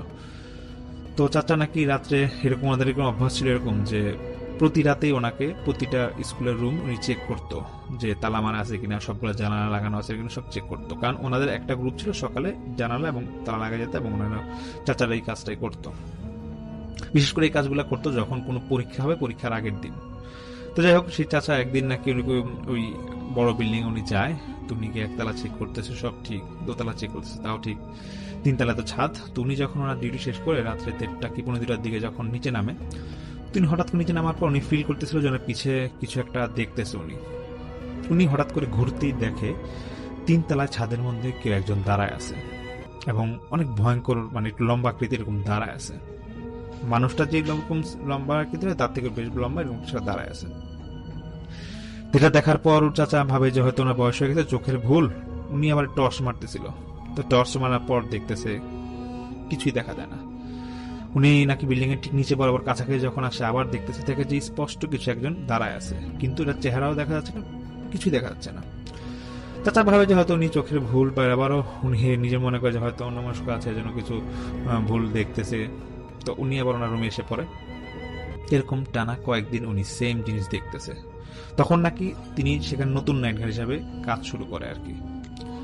তো এরকম যখন দেখতেছে কয়েকদিন দেখার পরে ঠিক সেম জায়গায় এরকম দেখতেছে, উনি নিজের থেকেই ফিল করতেছে হয়তো ওনার ভুল। আবার উনি আবার ভাবতেছে না, আমি তো ভুল করার কথা না। তো একদিন উনি করে কোনো সিকিউরিটি গার্ডের আরেকজন যেটা ছিল, মানে সহকর্মী যিনি ছিল, ওই ওদের একজনকে বলে যে আমি এরকম তো খারাপ কিছু দেখতেছি মনে হয়, আর অনেক সময় শুনছি যে স্কুলে অনেক সময় কিছু দেখা যায়, তো তোমরা একটু আসবে, কেউ দেখো না আজকে রাতে, আমি যখন কাজ শেষ করি তোমাদের ডাক দিব। তো এরকম এক সহকর্মী যায়, সহকর্মী গিয়ে এরকম দেখে ঠিক সেম জিনিস সেই রাত্রেবেলা। এবং চাচা বলে যে আমি যখন, উনি নাকি যখন ওই ডিউটিতে ঢুকতো তখন, মানে ওই বিল্ডিং এ ঢুকতো তখন নাকি উনি দেখতো না, যখন নামতো তখন এই জিনিসগুলো দেখতো। তখন সেই সহকর্মী চাচাকে বলছে, চাচা উপরে তো কি জানি দেখা যায়, ঠিক আছে টর্চ মারলাম কিছু, আবার দেখা যায় টর্চ মারলে, থাক চাচা এটা ভয় পাওয়ার কিছু নাই, আমরা নাইট গার্ড হিসেবে কাজ করি, আমাদের কাজই তো এটা, ভয় পেলে তো আমরা কাজ করতে পারবো না, পরিবার খাইতে পারবো না। আপনি দেখছেন আপনারা তো কোনো ক্ষতি করতেছে না, আপনি আপনার কাজ শেষ করে আবার এসে পড়েন। তো সেই চাচা তো এরকম দু একবার দেখার পর তুমি ওনার রুমে এসে পড়ে, ওনার রাতে এখানে থাকে। আর উনি খুব একটা মানে কাউরে কিছু বলেও না, স্কুলে কাউকে কিছু বলে না, কারণ কথা হচ্ছে নিজের মধ্যে ওনারা তিনজনের মধ্যে কথাটা রাখছিল, মানে তিনজন যে সিকিউরিটি গার্ড ছিল। তো একদিন ওই ওনাদের রুমের পাশে যে হাফ বিল্ডিং ঘরটা যে ছিল স্কুলের, সেখানে হয়তো পরের দিন পরীক্ষা ছিল, পরীক্ষা হবে। তো তখন সেই চাচার আগের দিন রাত্রেবেলা দেখতেছিল যে রুমের সবকিছু ঠিক আছে নাকি। তো আমি আগে বলছিলাম যে ওই স্কুলে নাকি সিস্টেম ছিল এরকম যে প্রতিদিন বিকেলে জানালা এবং দরজা সবাই লাগাই যেত, তালা মেরে যেত, এবং জানালাটা নাকি সবাই হুক লাগাই যেত, মানে একবার ভিতরে আটকায় রাখতো। চাচা দেখতেছে হঠাৎ করে সেই রুমের সামনে যেতে, হাফ বিল্ডিং সেই রুমের সামনে যেতে দেখতেছে যে রুমের জানালা একটা খোলা। তো উনি এটা দেখার পর কিছুটা ভয় পেয়ে যায়। উনি ভাবে যে কি ব্যাপার, এত রাতে এখানে জানলা খোলা। উনি আবার মনে মনে ভাবতেছিল যে অনেক সময় এখানে ছেলেপেলেরা নকল করে, কি আবার জানলা খুলে গেল নাকি। তো উনি ভিতরের দিকে তাকায় দেখে যে কেউ আছে নাকি। উনি দেখে শেষের বেঞ্চে ঠিক সেদিন যেরকম কিছু একটা দেখছিল সেরকম একটা কিছু দাঁড়ায় আছে, এবং দাঁড়ানোর পর সে বেঞ্চের মধ্যে বসে যায়। চাচা দেখার পর অনেক ডাকাডাকি করে বলতেছে, আপনি কে, ভিতরে কে দাঁড়ায় আছেন, অনেকক্ষণ ডাকাডাকি করে। চাচা নাকি সেদিন টর্চ মারতে যাবে, উনি চাচা বলে যে রুম থেকে বের হওয়ার পর টর্চটা অন হয়েছিল, যখন রুমের দিকে টর্চ, ওই রুমটায় ভিতরে টর্চ মারতে যাবে তখন টর্চ আর কাজ করে না। উনি ডাকতেছে, কিছুই আসে না, দেখেও না। ঠিক পিছের সিটে এরকম তুমি ভাবতেছে যে আমি এক কাজ করি, ভিতরে আমার রুম থেকে চাবিটা নিয়ে আসি, যেহেতু আমার রুমের পাশে, আমাদের সাহস ছিল যেহেতু আমার রুমের পাশে কি আছে এটা আজকে আমি দেখেই ছাড়বো। তখন চাচা নাকি যখন ডাকছিল দেখতেছে, আবার যখন ডাকে তখন সেই জিনিসটা নাকি চাচা দিকে ঘুরে তাকা দিই, চাচা দেখতেছে একটু চোখে আলো, মানে চোখটা জল জল করতেছে। তো এটা দেখার পর চাচা বলে, যারা তুই দাঁড়া আমি আসতেছি, মানে এটাকে বলতেছিল তুই দাঁড়া আমি আসতেছি। চাচা নাকি তার রুমে তাড়াতাড়ি আসে, তার সহকর্মী যিনি ছিল তাকে বলে যে এরকম রুমের মধ্যে দেখছি, তাড়াতাড়ি তোরা আয়। আচ্ছা ওরা নাকি গেছে, গেট খুলতেই দেখতেছে কিছুই নাই। আর সবচেয়ে আশ্চর্য বিষয় হচ্ছে রুমে নাকি আরেকটা জানালা ছিল, ওই জানলার পাশে নাকি মাঠের পিছন সাইডে কিছু ঝোপঝাড় ছিল, ওই সাইডটা ছিল। দেখ ওই জানলা সবগুলা খোলা। চাচা এসে তার সহকর্মীকে বলতেছে, আমি কিছুক্ষণ আগে আসলাম তখন দেখলাম জানলাগুলা বন্ধ। আরেক সহকর্মী বলতেছে যে এই জানলাগুলো আমি আজকে নিজে দুপুরে লাগাই, রুমটা তালা মেরে গেছি, এর মধ্যে কেউ ঢুকেও নাই, জানলা কোন লোকে। তখন তারা আবার জানা লাগায় যার আমাদের রুমে এসে পড়ে, এবং তিনজনই কথা বলতেছিল যে আচ্ছা যাই হোক, এই স্কুলে হয়তো অনেক সময় শুনছি খারাপ কিছু আছে, বাদ দেয়, ওগুলো আমাদের কোনো ডিসকাস করা বা কোনো কথা বলার দরকার নাই, যেটা দেখছি হ্যাঁ আমাদের কোনো ক্ষতি করে নাই, ক্ষতি করলে নিলে আমরা আমাদের কর্তৃপক্ষকে জানাবো। যাই হোক এরকম তো মাঝে মাঝে টুকিটাকি সমস্যা হচ্ছিল। তো কয়েকদিন পরে হঠাৎ রাতে চাচা, সেদিন ওদের কারো ডিউটি ছিল না, চাচা নাকি ওয়াশরুমে যাবে। উনি হঠাৎ ওয়াশরুমে যখন যাবে রাতে নাকি তখন 1-2 বাজে, একটা কান্নার আওয়াজ পাচ্ছিল। কান্নার আওয়াজটা এমন ছিল যে রাতে অনেক সময় বিড়াল ঝগড়া করলো, অনেক সময় করুণ সুরে যেরকম আওয়াজ করে না, অনেক সময় মনে হয় যে মানুষের বাচ্চা কাঁদতেছে, এরকম একটা আওয়াজ। চাচা তো মনে করছে বিড়ালের আওয়াজ হবে। উনি ওয়াশরুমে যায়, ওয়াশরুমটা ছিল নাকি স্কুলের যে বড় বিল্ডিং ছিল, বড় বিল্ডিং সামনে। তো উনি ওয়াশরুমে যায়, ওয়াশরুম তখন বের হয়, ওয়াশরুম থেকে বের হয়ে দেখতেছে কান্নার আওয়াজটা আরো বিকট ভাবে বাড়তেছে। তুমি ভাবে যে আচ্ছা ঠিক আছে, যেহেতু হাতে টর্চ আছে গিয়ে দেখি কোথা থেকে কান্নার আওয়াজ আসতেছে। তো সেই চাচা নাকি আশেপাশে ঘুরতেছে। তো ঘুরতে ঘুরতে উনি নাকি ঠিক সিঁড়ির সামনে গিয়ে, মানে স্কুলের মধ্যবর্তী স্থানে সিঁড়িটা ছিল, সিঁড়ির সামনে যায়, উনি দেখতেছে দোতলার থেকে সাউন্ডটা আসতেছে। উনি সিঁড়িতে দোতলায় উঠে, এবং ডান দিকে বেশ লম্বা করিডোর, বাম দিকেও বেশ লম্বা করিডোর, আর দুই সাইডে শেষ কর্নারে ওয়াশরুম। চাচা ডান দিকে তাকাতেই দেখে যে ওয়াশরুমের ঠিক কাছাকাছি কেউ একজন, সেই যে ওইরকম দেখছিল ছাদে এবং সেই রুমে এরকম দাঁড়ায় আছে এবং ওনাকে দেখে বসে গেছে। চাচা নাকি আজকে, মানে উনি নাকি সেদিন খুব সাহস নিয়ে বলতেছিল যে আমি আজকে দেখেই ছাড়বো এটা কি। উনি নাকি কাছাকাছি যায় খুব চিৎকার করতেছিল, তুই কে, তুই দাঁড়া, আমি আসতেছি।